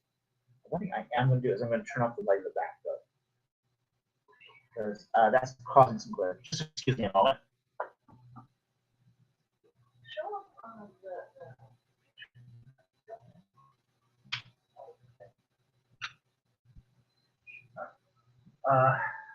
Not great light.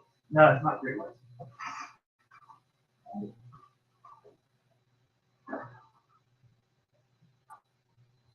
Okay. Sorry about that. We did get a few things that we've gotten through this ETS2 that I think are going to be helpful. I did have a chance to talk to Gesher Media, who I'm now working with, and they produced a really, really great and let's see if this focus is right. Really good recreation of the Ark of the Covenant. They're actually doing a video series on this that I think will be very, very helpful for people in the future. Also, I finally got my hands on a evaluation copy of the Net Bible. I know people have been asking me about this for a long time.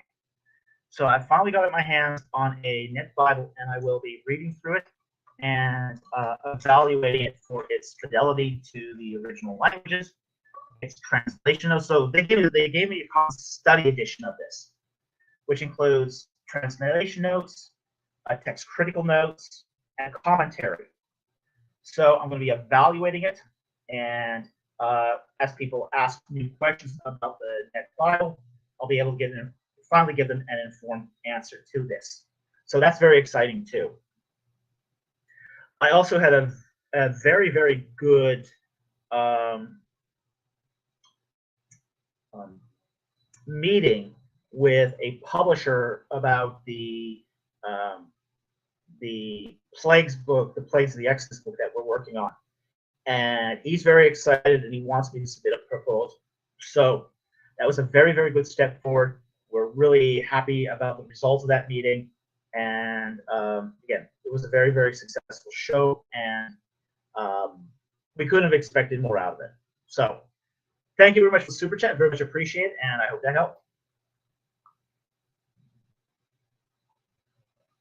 Okay.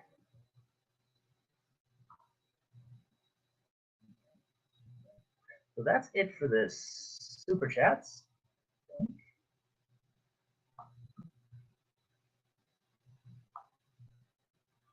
Okay.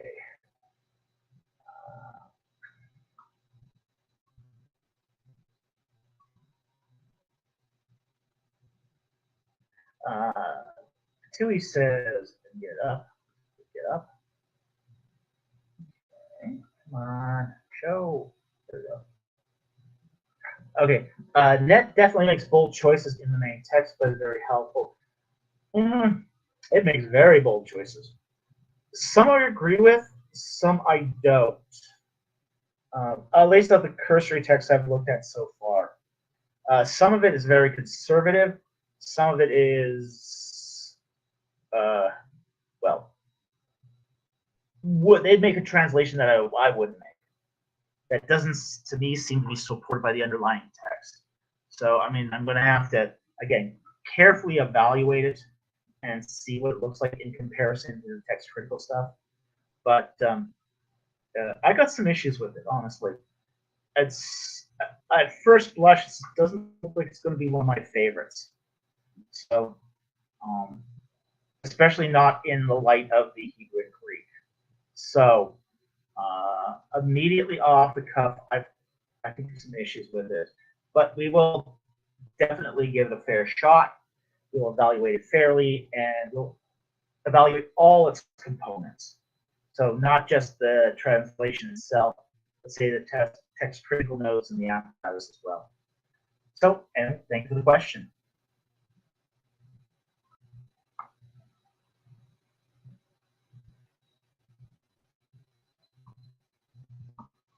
As aware for $4.99, thank you for the super chat.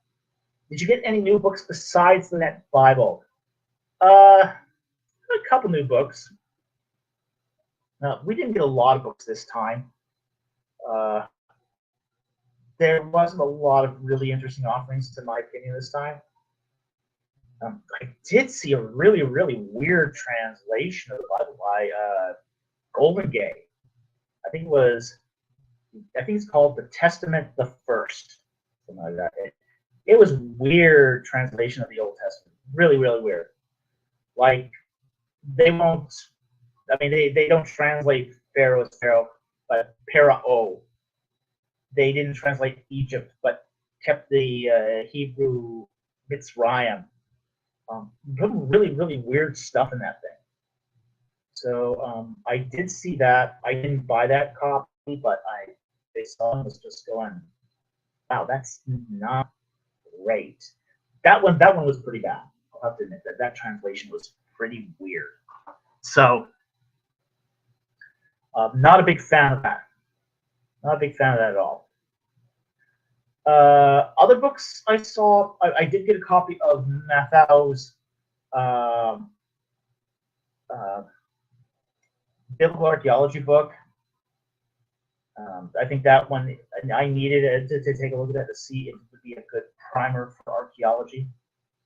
It was published the same year as my book was, so it's like, okay, sometimes people compare our two books, even though they don't look anything similar, just because of when they were published. So I finally bought a copy of that. It wasn't expensive, so it's like, okay. Other than that, no, I didn't really buy a lot of books this year. So Yeah, well, the good news on books this year, as my producer points out, is my book sold out. Day 2, you couldn't get a copy of it. So it was a good thing that I actually had a copy of my book on hand when I went to the publisher, because you couldn't get one for love of money. People, that thing flew off the shelves, absolutely flew off the shelves. We did find out from fellow ed students that they're using it to teach their class. Oh, that's right too. My producer reminds me that we learned from several people that they're using the Ark of the Covenant book in their classes. So I mean that's pretty cool right there. So anyway, thank you very much for the super chat. Very much appreciate it, and I hope that helped.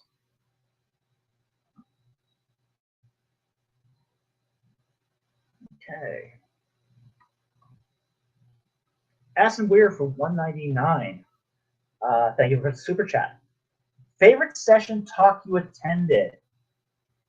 Okay.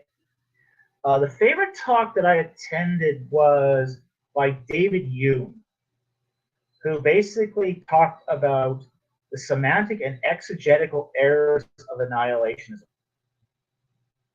That one was fascinating, really, really interesting, and he spared no detail. It was really a well done paper. I thought it was both. He steelmanned the annihilationist arguments very well, and then took them completely apart. So I like that paper a lot. I thought, as I said, I thought it was. He had done his homework. He had done his homework, and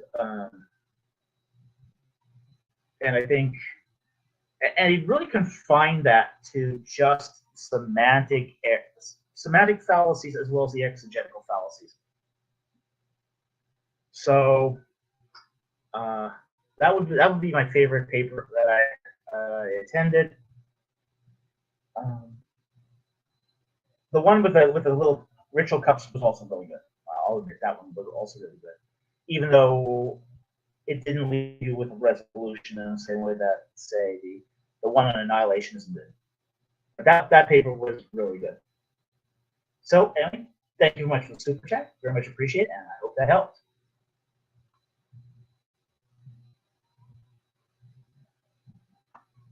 Okay.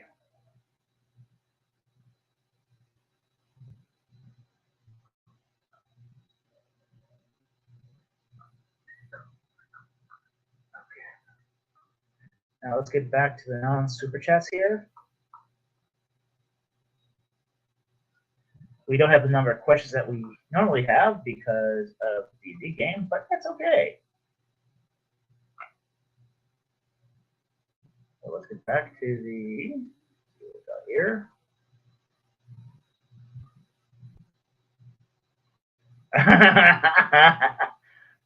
Patui Suitas. Breaking news: 4 nuisance out-of-towners seminarians get forcibly ejected from local fast food place. Yep.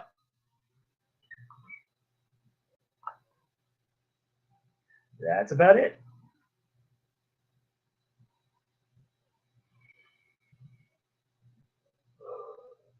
Sorry. Okay. And if we do not have,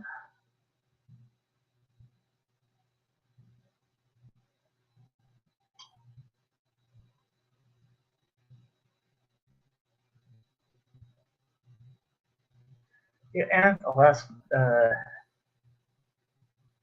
answer this question from Let Me Explain Follows the Chatter.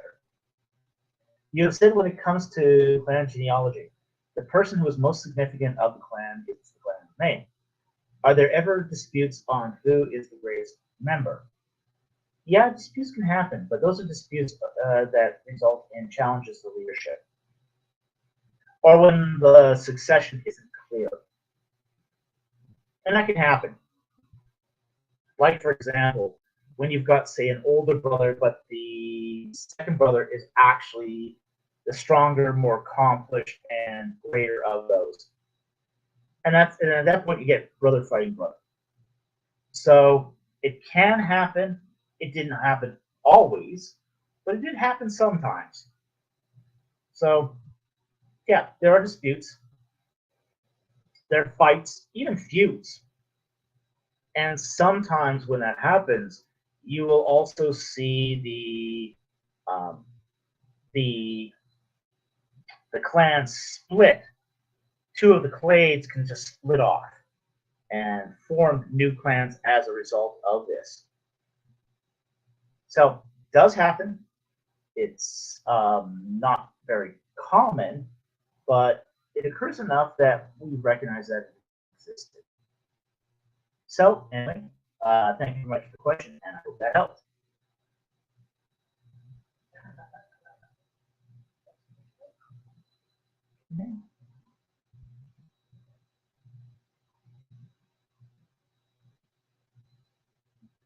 Ask some weird for 199.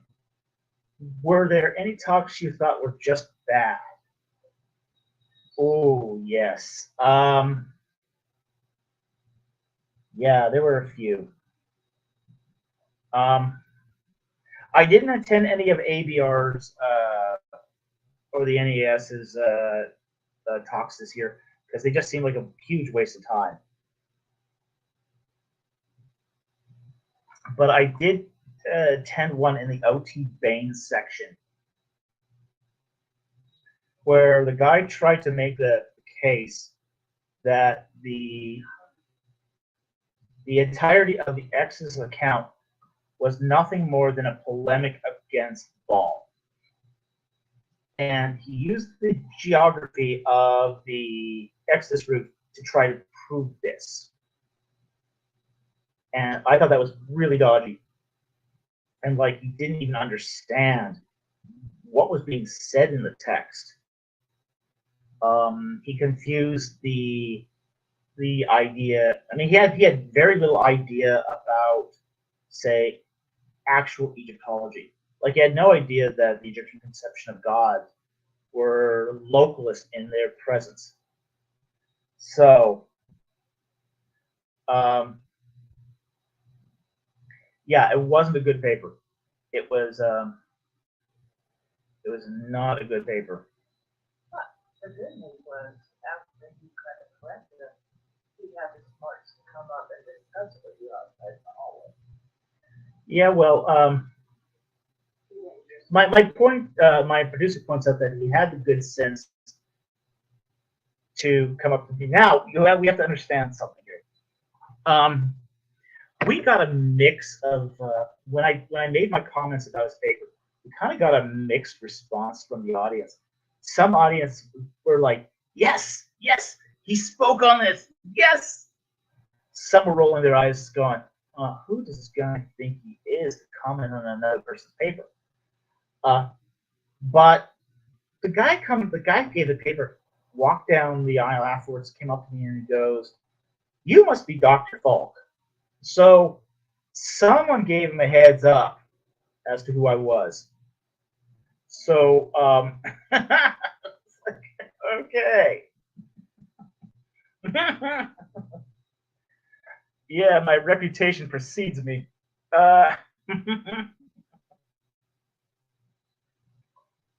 So yeah, so somebody had alerted him, obviously, that I was there, and because he said that long before he could read my tag.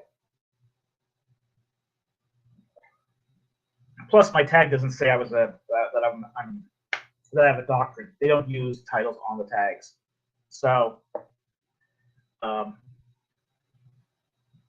somebody had to give him a heads up. So yeah, I mean, it was pretty bad. It was pretty bad. The whole idea. I mean, he tried to make the whole case that Baal Zephon, when the Israelites camped at Baal Zephon, and with the parting of the Sea of Reeds, that they not only conquered Baal by passing by Baal Zephon, but they conquered the sea god the sea god Yom by traveling in the midst of the sea. So, I mean, it was really a strange paper, and it did not have a good analysis of the Egyptian religion overall. So I think that one was pretty bad. I think that was pretty bad. Okay, so thank you very much for the super chat. Very much appreciate it, and I hope that helped. Okay, by the way, Aston Weir for 49, thank you for the super chat. By the way, you should have bought Andrew Loca's book, The Origin of Humanity and Evolution, unless it wasn't available. I didn't see it there, but I wasn't looking for it either. I'd have to probably know who the publisher was. Again, I wasn't looking for that sort of stuff, and the publishers for ETS didn't bring a huge supply of books. I sort of noticed that it wasn't like, I mean, in past years, publishers would bring huge piles of books, and they would just sort of, be slowly nibbled away at. This year, they seem to have been very conservative about how many books they actually bought per author.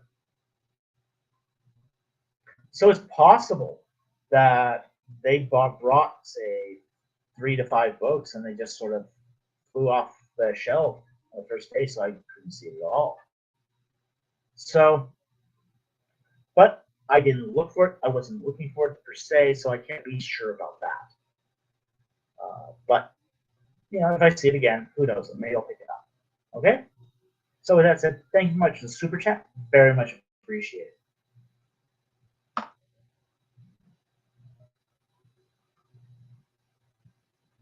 Patui Sumitos for $2. Thank you for the super chat. What's the difference between Ib and Haiti? Okay. Haiti, I'd have to look that one up because that's not a term I know off the top of my head.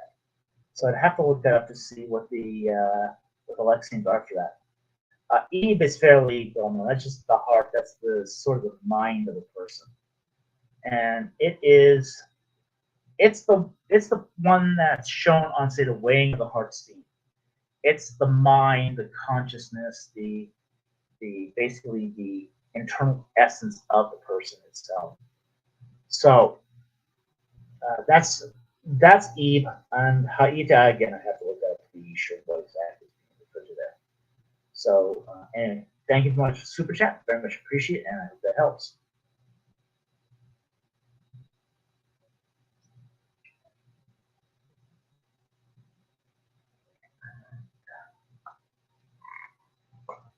All right, so Weir adds that Andrew Loca's book was published by T&T Clark.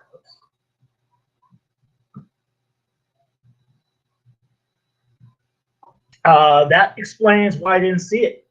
T&T Clark wasn't there. Okay, that's why I didn't see it. T&T Clark was not at ETS this year. They might be at SBL, but they're not at ETS. So, not every publisher goes to ETS.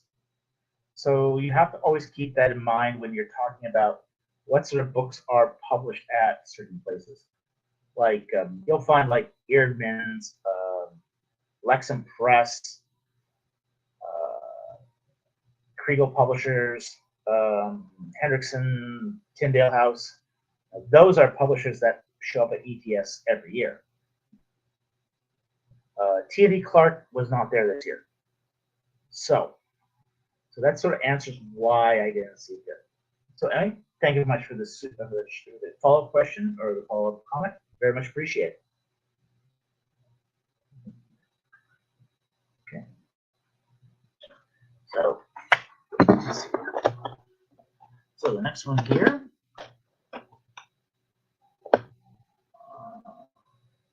We'll scroll back up here.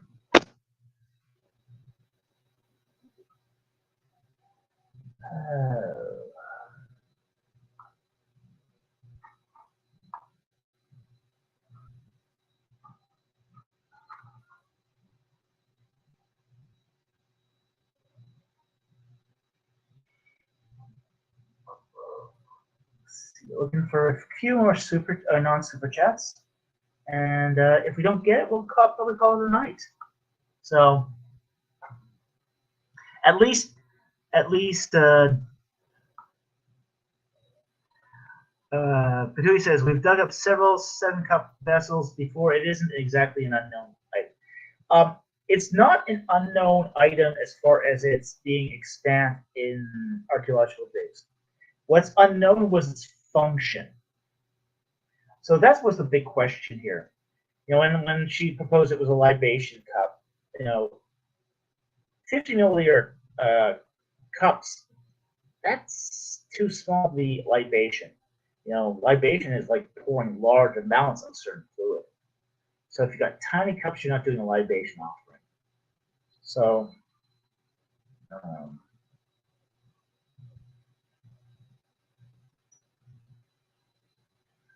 anyway, thank you very much for the comment. Really appreciate it, and I hope it helped.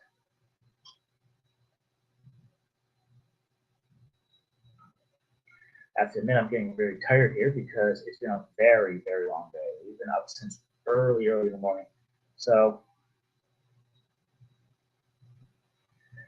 word Most High, have you taken a selfie with David Wood? No, I didn't. He was rushing out of the convention center while I was going in. So I didn't get a selfie of myself with David Wood. I did get a selfie with IP, though. So, IP, myself, and Mr. EC. So we hope to post that soon, and very, very much looking forward to that. Haystack, meeting with IP would have been awesome. Well, it was awesome. It was totally awesome. I met with him actually 3 times during the conference.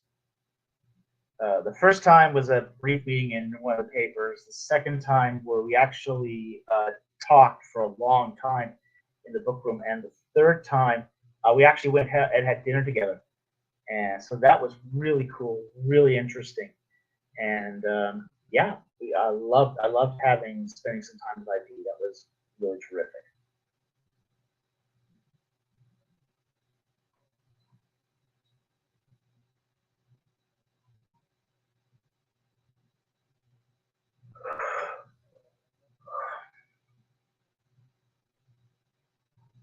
Okay, let's have a look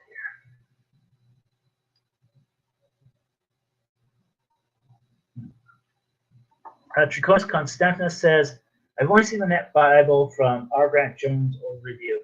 I remember him calling the notes good and the text bland, he means. Yeah, the notes I think are actually better than the text. There's things about the text I would definitely disagree with. With that said, however, these are passages that I don't think a lot of people do really well, but they are also very, very telling. The way these passages that I look at and examine tell you a lot about how people translate text and how people go about the whole idea of translations. So I think that's an important thing to understand when you actually go and try to engage the text in a meaningful way. So anyway, that's a great comment. Thank you for the comment, and very much appreciate it.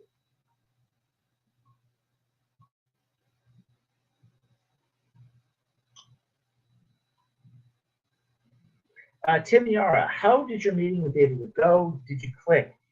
It was very brief. It was very, very brief. It was just, he was walking out, I was walking in. I got the sense he didn't even realize who I was. I think he just thought I was a fan. But that's okay, you know. That's I am a fan. So, but you know, I kind of got that impression that he didn't seem to be aware of who he was talking to, and I wouldn't expect him to. But you know, I didn't press it either. So you know, I think still. yeah, I know IP is still planning on getting us together. Like my producer just reminded me, so it's just like okay. So I mean, it was cool, but I mean, it was just cool to meet him. Honestly, it was just cool to meet him. He does strike you as being a little distant as you talk to him. So I mean, maybe that was just because he was distracted or something. But I kind of got that impression when I met him. So it's like you don't have his full attention when you meet him. So that's fair enough. But he was rushing on his way out. Yeah, but he was rushing on his way out, so I can hardly blame him either. So anyway, thank you very much for the question, and I hope that helped. Between comments here, functionally, I definitely use net solely as a quote whole Bible commentary, and that's it. The occasional footnote directing me to a journal article is where it's most helpful. What can I say about that? I even had some issues with that. I noticed on its commentary section the use of a lot of out-of-date references. Now, one or two, okay, that's not such a big deal. But when you start seeing a sizable percentage of references that are, say, from the 1930s, 1880s, 1850s, okay, you start to raise an eyebrow at that. You kind of go, wait, are you telling me that the state of the art on this particular topic is 1870? Really? You mean there's nobody who has published more than that? So I found that actually kind of concerning. But again, I'm going to go through this in more detail. I'm going to highlight this stuff. I'm going to really sort of engage it. And I don't know if I'll do a full video review on it, but I am going to definitely go through this thing with a fine-tooth comb just to see if It's clearly obvious somebody put a lot. yeah, so, my producer points out it's clearly obvious someone put a lot of time in it, but were they qualified to put that time in? So that's going to be more of the question than anything else. So as I said, I'm always concerned when you start to see a lot of old references, and you do see a lot of old and obsolete references in the commentary section of the Net Bible. So, anyway, thank you very much for the question and the comment. Very much appreciated.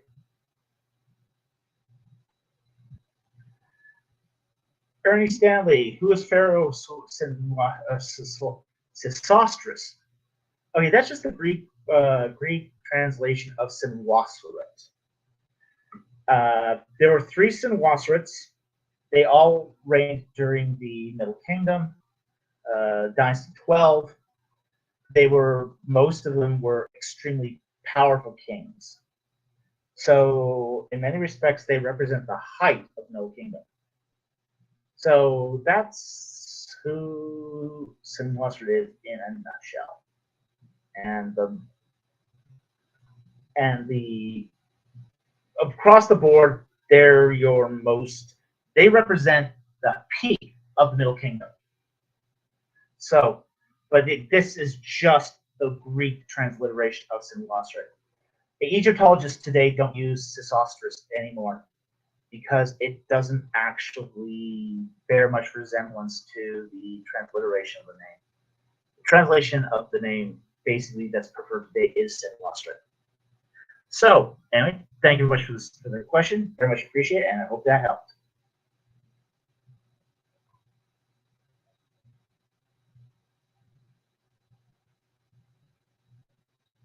Patui. I don't remember seeing any 19th century reference, but there's a lot of 90s scholarship in the New Testament. Let me grab my copy.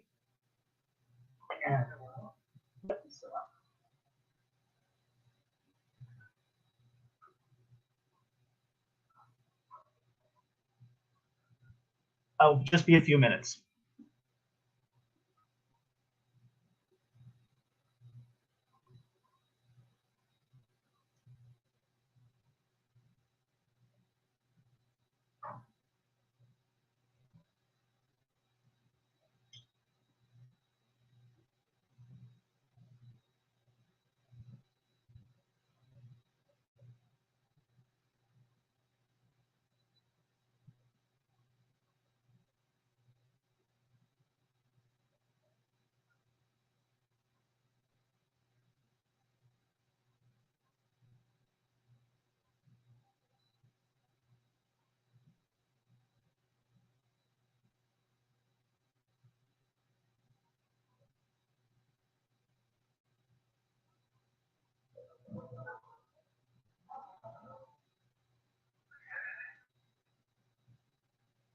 do it to the live stream. We can Yeah, to do it to the live stream.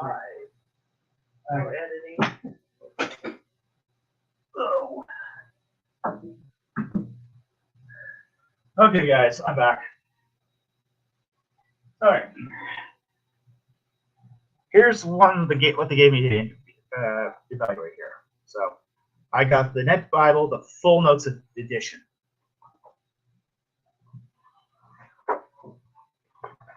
All right. Big. I mean, it's a beautiful volume. It's leather bound. All right, so I'm just going to flip to the bibliography out the back. And it does have a bibliography, so I actually do appreciate that. So let's go to the bibliography.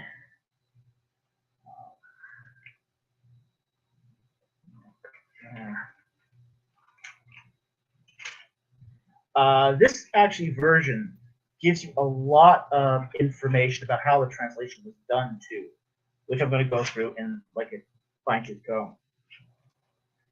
And get past the abbreviations here. Okay, works cited and short title. I got my glasses here so I can read it. So, the Illustrated Family Encyclopedia of the Living Bible, 1967. Okay, 67 is just a little bit on the old side, but it's not terrible. Cyril Aldred, The Egyptians, 1961. William F. Albright, 1953. Where are we now? James Barr, 1969.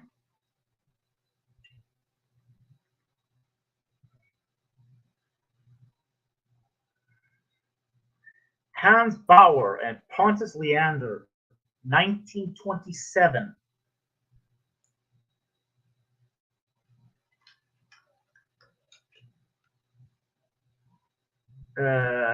Joseph von Servan, 1954.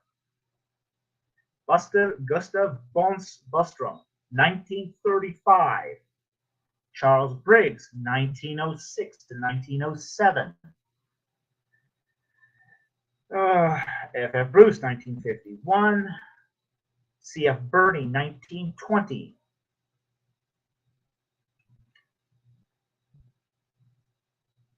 C.P. Caspari, 1933.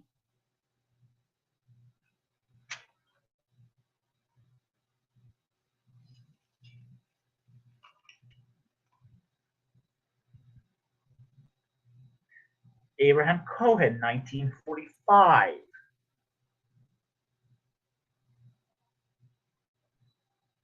And we're just on the letter C at the moment. Okay, so, and it doesn't get much better as we get more into it. August Dillman, 1897. Marcus Dodds, 1897 to 1910. S.R. Driver, 1892, 1902, 1906, 1911, 1960. S.R. Driver, 1921.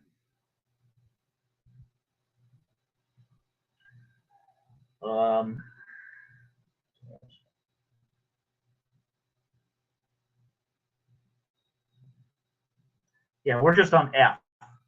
We're just on F here. Yeah, it's John Garstang, 1931.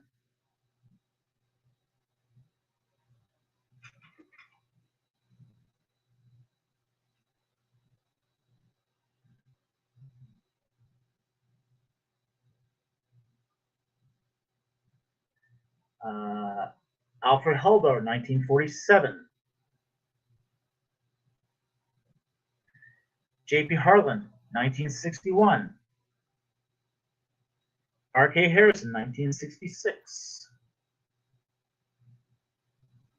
Alexander Heidel, 1946.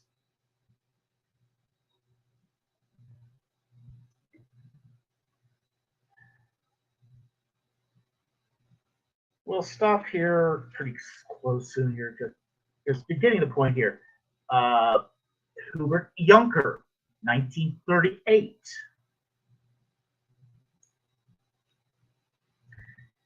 L.W. King, 1907. So I think you guys are getting the point here that a lot of the citations used in the commentary section isn't recent material. I mean, these are really, really old commentaries. Frederick Denison Maurice, 1893. I mean, look, if someone handed in a paper with citations that were that old, I would probably have to fail it. Okay, it's like, you know, these are references so old as to be virtually useless. So, Katui says, "Ouch! You weren't kidding about the early 20th century guys." Yeah, and he's using 19th century guys too, like 19th century guys. So it's like, oh dear, that's concerning. That's concerning if you're doing a commentary. Are you telling me the best commentary you could find was in the 19th century? Really? I mean, even a lot of those commentaries that were written in the 19th century had revisions that were later on by other authors. So, you know, you've got to ask, what were they thinking when they put that together? So, translation aside, you know, when I asked them, I told them I get this question all the time about the Net Bible, but I had never had a copy because a lot of people just look it up online. But it is actually published by Thomas Nelson. So it is actually published in hardbound by Thomas Nelson, and they are very proud of it. And you know, it's a beautiful edition. I'll say that it looks nice. It looks really, really nice. But It's an impressive thump on the table. oh, my producer said it's an impressive thump on the table, and she's right. It's an incredibly impressive thump on the table. You just wish all that work and effort had been a little more current. Yes, she says you kind of wish a lot of that thump was a little more current, and it's not great scholarship.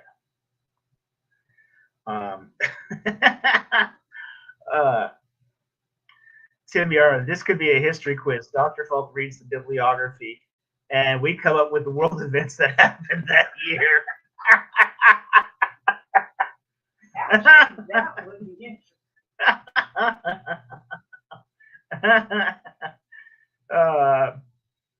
Ancient History Gamer, dang, 1966 is really recent for them. Laugh out loud.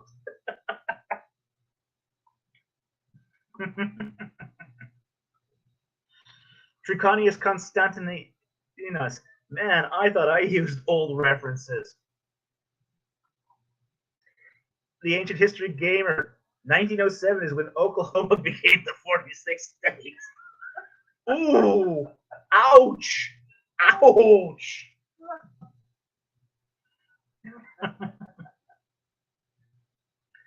Patui says, yeah, it's a rare occasion I have to dig back to the 40 scholarship. Last time I had to do that was when Hort did a word study on word studies.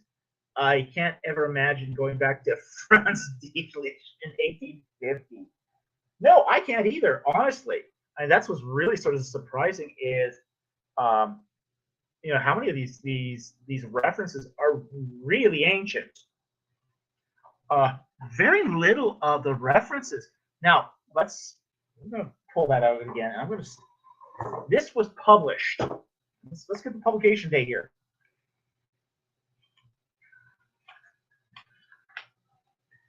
this was republished. The last copyright was when it was revised was in 2019.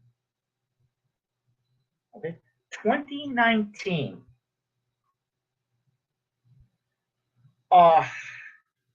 You'll find very little in the bibliography here that's in the after the turn of the millennium. Very rare.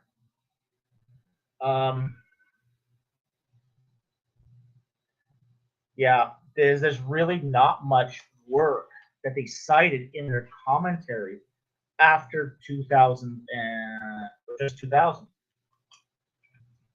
You'll see a fair bit in the 1990s. You'll see a lot in the 1970s. A fair bit in the 1980s. But in the 2000s, there's very little that's cited. You'll see occasional onesie-twosie references every couple pages, but it's not looking promising. I would be embarrassed to turn that in as a class paper. It's just not a good look. It just says that, okay, you haven't done your homework. So, Diane S. Loftus for $4.99 says it's a super sticker. Thank you very much for the contribution, and we really appreciate your support of the channel. It really helps, and we are so very grateful. Thank you so very much, and we do appreciate all the assistance, especially on an unusual night like this, where we do something a little different to begin with, but we still take your questions. So we do very much appreciate the support, because things like this is usually when we're not at home, the camera's not as good, the audio is not as good, but we're still trying to make the effort to come out and to at least try to answer some of your questions. So we thank you for the support, and we really appreciate it.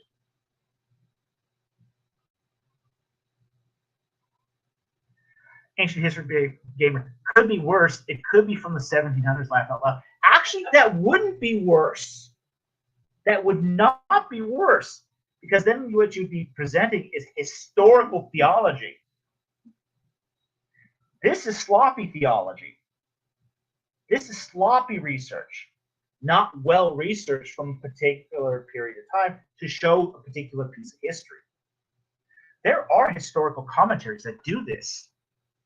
For example, the Reformation commentaries do this all the time, where they focus on a specific period of time, or Enlightenment commentaries focus on a specific period of time and dwell in on that, and they do thorough primary source research from a particular period of time. That's not the purpose of this. You see, if that was the purpose of the commentary, then okay, we could get behind it. But this is meant to be a general commentary. On the very front, it reads, over 60,000 translators' notes, the largest set ever created.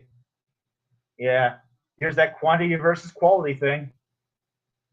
Provide complete transparency to every major translation decision so you can see the detail and nuance of scripture for yourself. What does it say about the study notes? Offer historical and cultural background as well as theological insight.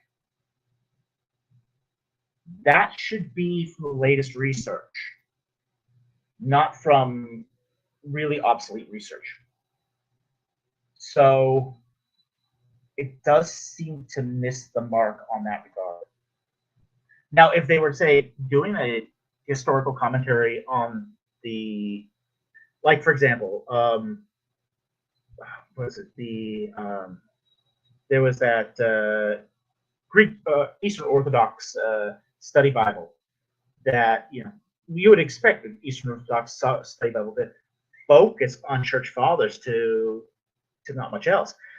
But in this particular case, this is not pegged to a historical era. So you should be getting the latest research, not the not obsolete research. So that's sort of the difference here. But it's a good comment, and it's one well worth making a note of as well. So thank you for the comment.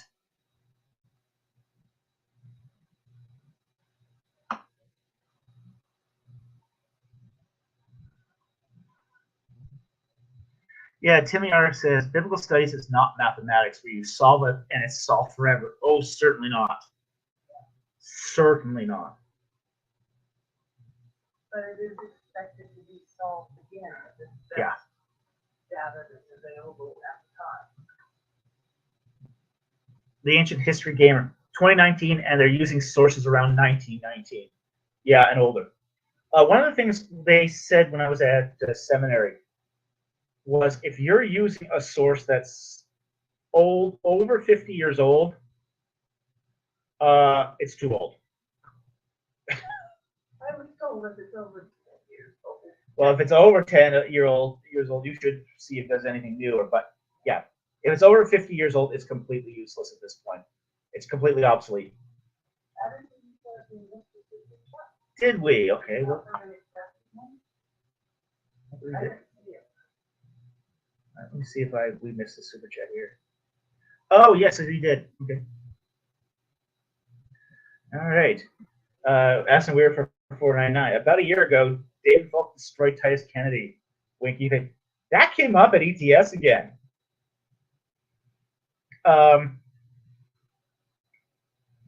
I was having a conversation with IP, and Steve Ortiz came by to say hi. And Steve Ortiz is the head excavator at Gezer, one of the most important sites in Israel, Israeli archaeology. And he mentioned to me that his students are talking about our channel, like really talking about it. And they're really talking about that debate between Titus Kennedy and myself. And they showed him clips of the debate, particularly where the part where he says, you know, he doesn't believe it's Ammonites, it has to be Amorites, and then digs himself deeper, saying that he got his PhD in the subject. So that has been going around the academic circles.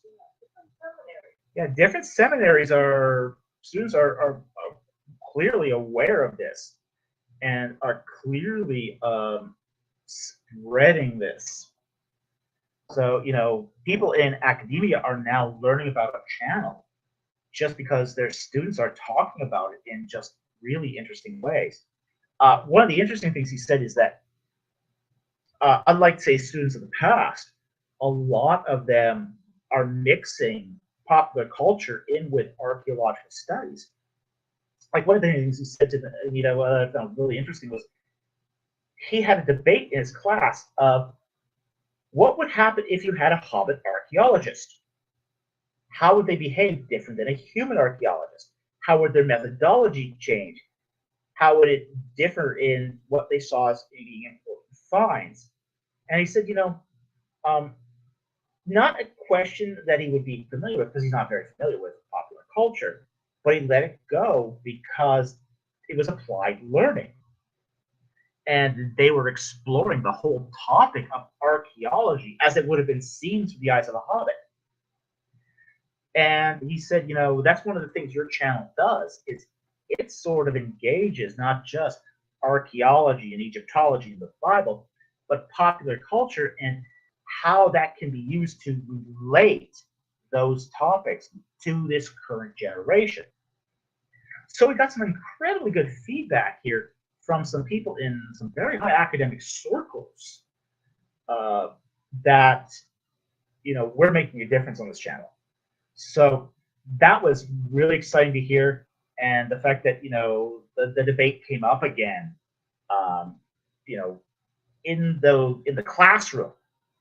You know, they're looking at these clips in the classroom and seeing, okay, what's going wrong, what's going right, and now analyzing that to educate students who will be the archaeologists of tomorrow. So that was very, very exciting to hear. Allison just put the comment, there was different super chat. Oh, still a different super chat. So we missed yet another. As I say, I don't have our normal software tonight. Yeah. So You know, I keep watching this, and if it fun. goes off, I can't see it. I can't even comment. Okay, let me try to go back to the beginning here. Let me just see if I can find it. Okay, I see Jack Ray gifted 20 memberships. Thank you very much. I'm going through all the super chats here that I have.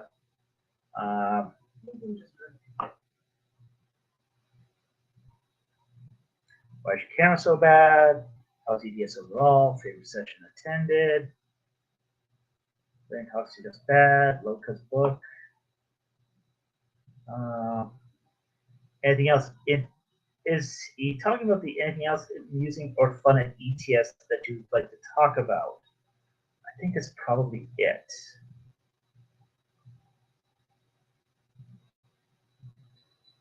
Okay.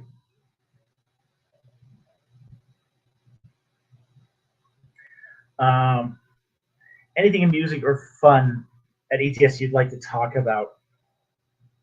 Oh, we had a blast at ETS. All the people who wanted selfies with Mr. EC, that was just riot. The number of people, we had no idea who they were. We would stop and say, "Oh, you're him." Oh yeah, there was that. And they're so excited. That was cool. Yeah, we did have a lot of people stop by, saw me in the hall and go, oh my gosh, it's you! It's you! That was so fun. I loved meeting every one of them. I loved meeting every one of them. It was so cool meeting our viewers, you know. And we made sure we took time out to actually talk and really, if they just stopped by and they had to run, well, we respected the time, of course. But if they wanted to hear a story, we'd tell them a story too. You know, sometimes not a story that you'd hear on the channel here. So that was a lot of fun to talk to our subscribers face to face. We don't get that opportunity very often. You know, that was really interesting and really exciting to do. And I loved every moment of our interactions with people. So that was fantastic, absolutely fantastic. Other things that were amusing and fun. Well, there was a lot of stuff happened. A lot of stuff happened. I still remember the time when I was sitting at the table with myself and Michael in the book room, and it was it was a pretty intense conversation. We had some serious things to discuss, and Steve Ortiz came by. Again, this is the guy from Gezer, and he asks, he says how much, he said to me that, we're talking about you all over the place. It's like you're making a real impact. And then he turns to Michael and he goes, "Who are you?" He goes, "I'm Michael Jones of Inspiring Philosophy Ministries." And Ortiz goes, "Haven't heard of you. What do you do?" And Michael handled that really well. He goes, "I'm a YouTuber." And he goes, and Ortiz goes, "Well, how do you know Falk? We're both YouTubers. We know each other off of YouTube." "Oh, okay."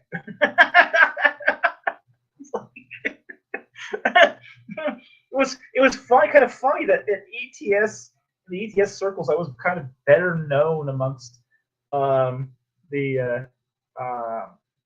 sort of academic crust than Michael was, because frankly, fans know Michael a lot better than they know me.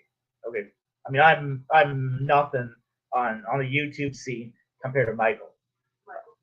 Michael's been doing it a long time. He's got a great fan base. He's fun to be around. Frankly, I like going to the beer garden afterwards with Michael as well. It was just amazing. He was so fun and so gracious, and I really enjoyed being around Michael. But it was just funny in that just one little split instant for a moment. This guy didn't know who he was. Okay. Now, Ortiz is not a social media guy. He doesn't do social media. He only hears about it because of his students. So, I mean, it was totally amazing that that there was at that moment that, you know, this lofty scholar, the head of the bigot Gezer, you know, took a moment to talk to two lowly YouTubers, but, you know, one that he had had some interaction with the past. So that was fun and amusing and interesting as well. So anyway, I hope that answered your question. Thank you very much for the super chat. Very much appreciated. Okay. Okay.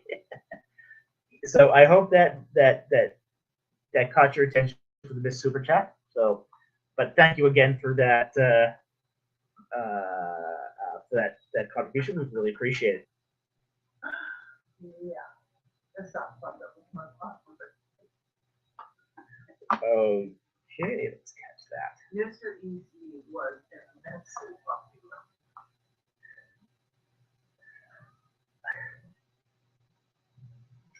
Andrew Graham, Mr. EC, the sock puppet, was more popular than Cool Dr. Funk. Oh, totally. Oh, totally. Mr. EC, and that guy, you know, he's really, you know, a narcissist, you know.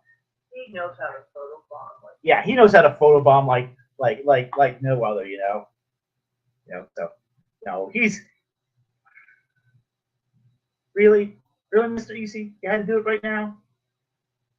Could be.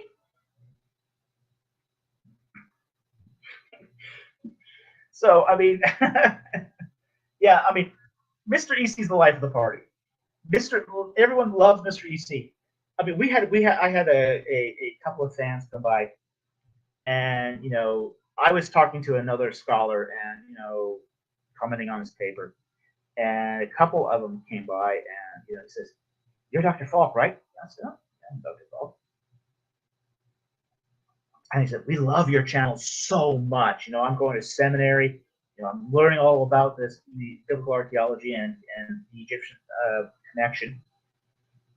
And he said, "We just want to thank you for the channel." I said, "Okay, I really appreciate it. Thank you so much. You do realize I have Mr. EC in the bag. Like a selfie." "Oh, yes! I'd love a selfie with Mr. EC." So, yeah, absolutely. I don't even try to win the popularity contest against the sock puppet. You know, he's going to win every time. He's going to win every time. You know, never share a stage with children, animals, or sock puppets. You know, you're going to lose. You're just going to lose.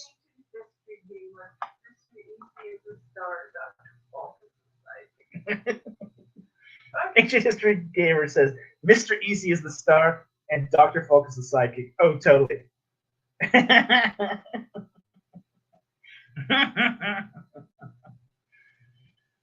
Andrew Graham, and he really only has one line. Yeah. Yep.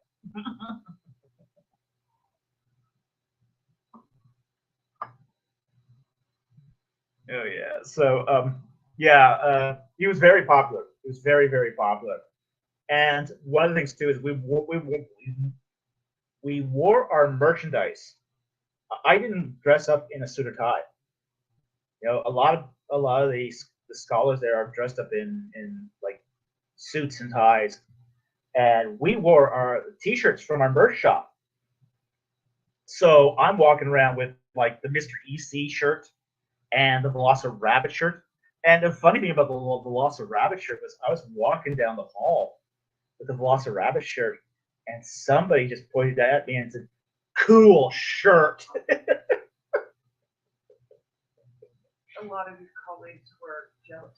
Oh yeah, a lot of my colleagues were super jealous because they have to maintain a certain appearance with, you know, the tweed jacket with the arm patches, the elbow patches on it, you know, the tie, the nice shirt. They have to dress up for this thing just so to maintain their respectability. I don't have to do that. I mean, I'm a YouTuber. I can dress any way I want, especially now that I'm not affiliated. So, yeah, it was a huge advantage to be able to, and I could explain this too. It's like, why are you wearing your T-shirt? Well, it's the company uniform. That's the company uniform. It's the uniform that, ancient and the Bible provides for its staff. So absolutely, yeah. It's totally, it was really, really interesting that, even, I mean, I was at a lunch. I had lunch with Marc Francois, a very famous scholar. He did this excellent paper on Hittite treaties. I saw him at McDonald's.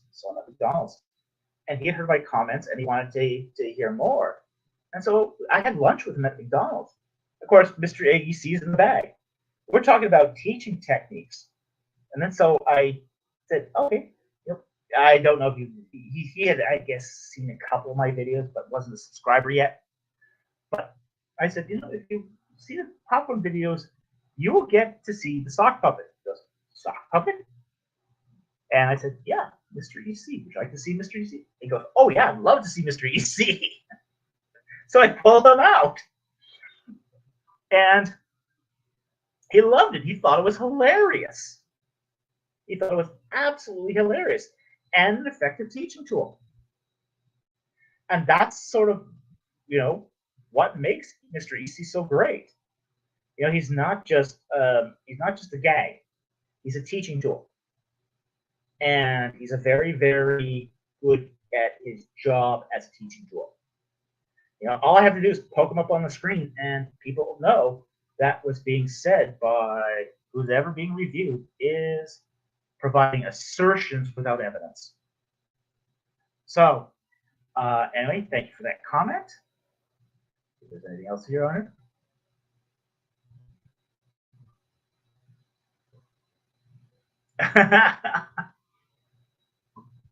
Diane S. Loftus. We need refrigerator magnets of Mr. EC and pen toppers, etc. Oh, that'd be cool. That would be so cool to have pen toppers and magnets of Mr. EC. The magnets we could probably do. I think our swag vendor does do. Remember, our merch vendor does do magnets. I don't know about the pen toppers though. That might be a little more difficult.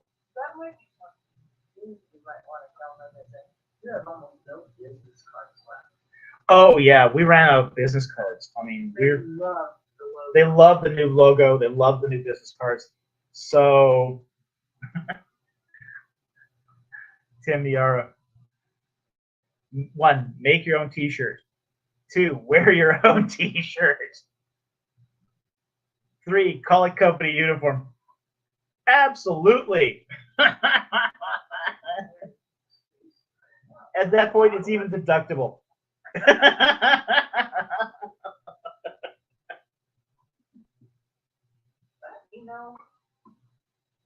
We also got some people interested, at the airport somewhere and stuff like that. Oh yeah. Well, I mean, we even had a conversation, as my producer says.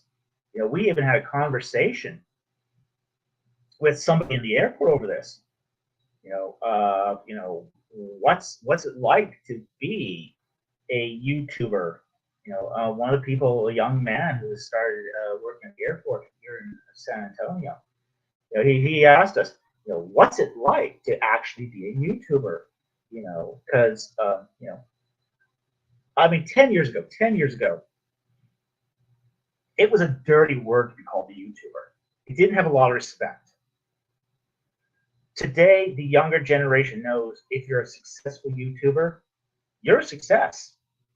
I mean, even if you're not earning money to pay the rent, the influence and sway you have in the culture is incredible. It's absolutely incredible. So, and it's something we should treat with respect, honestly. And I don't mean respect as in people should respect us. No, I'm talking about YouTubers should respect the power we have as YouTubers.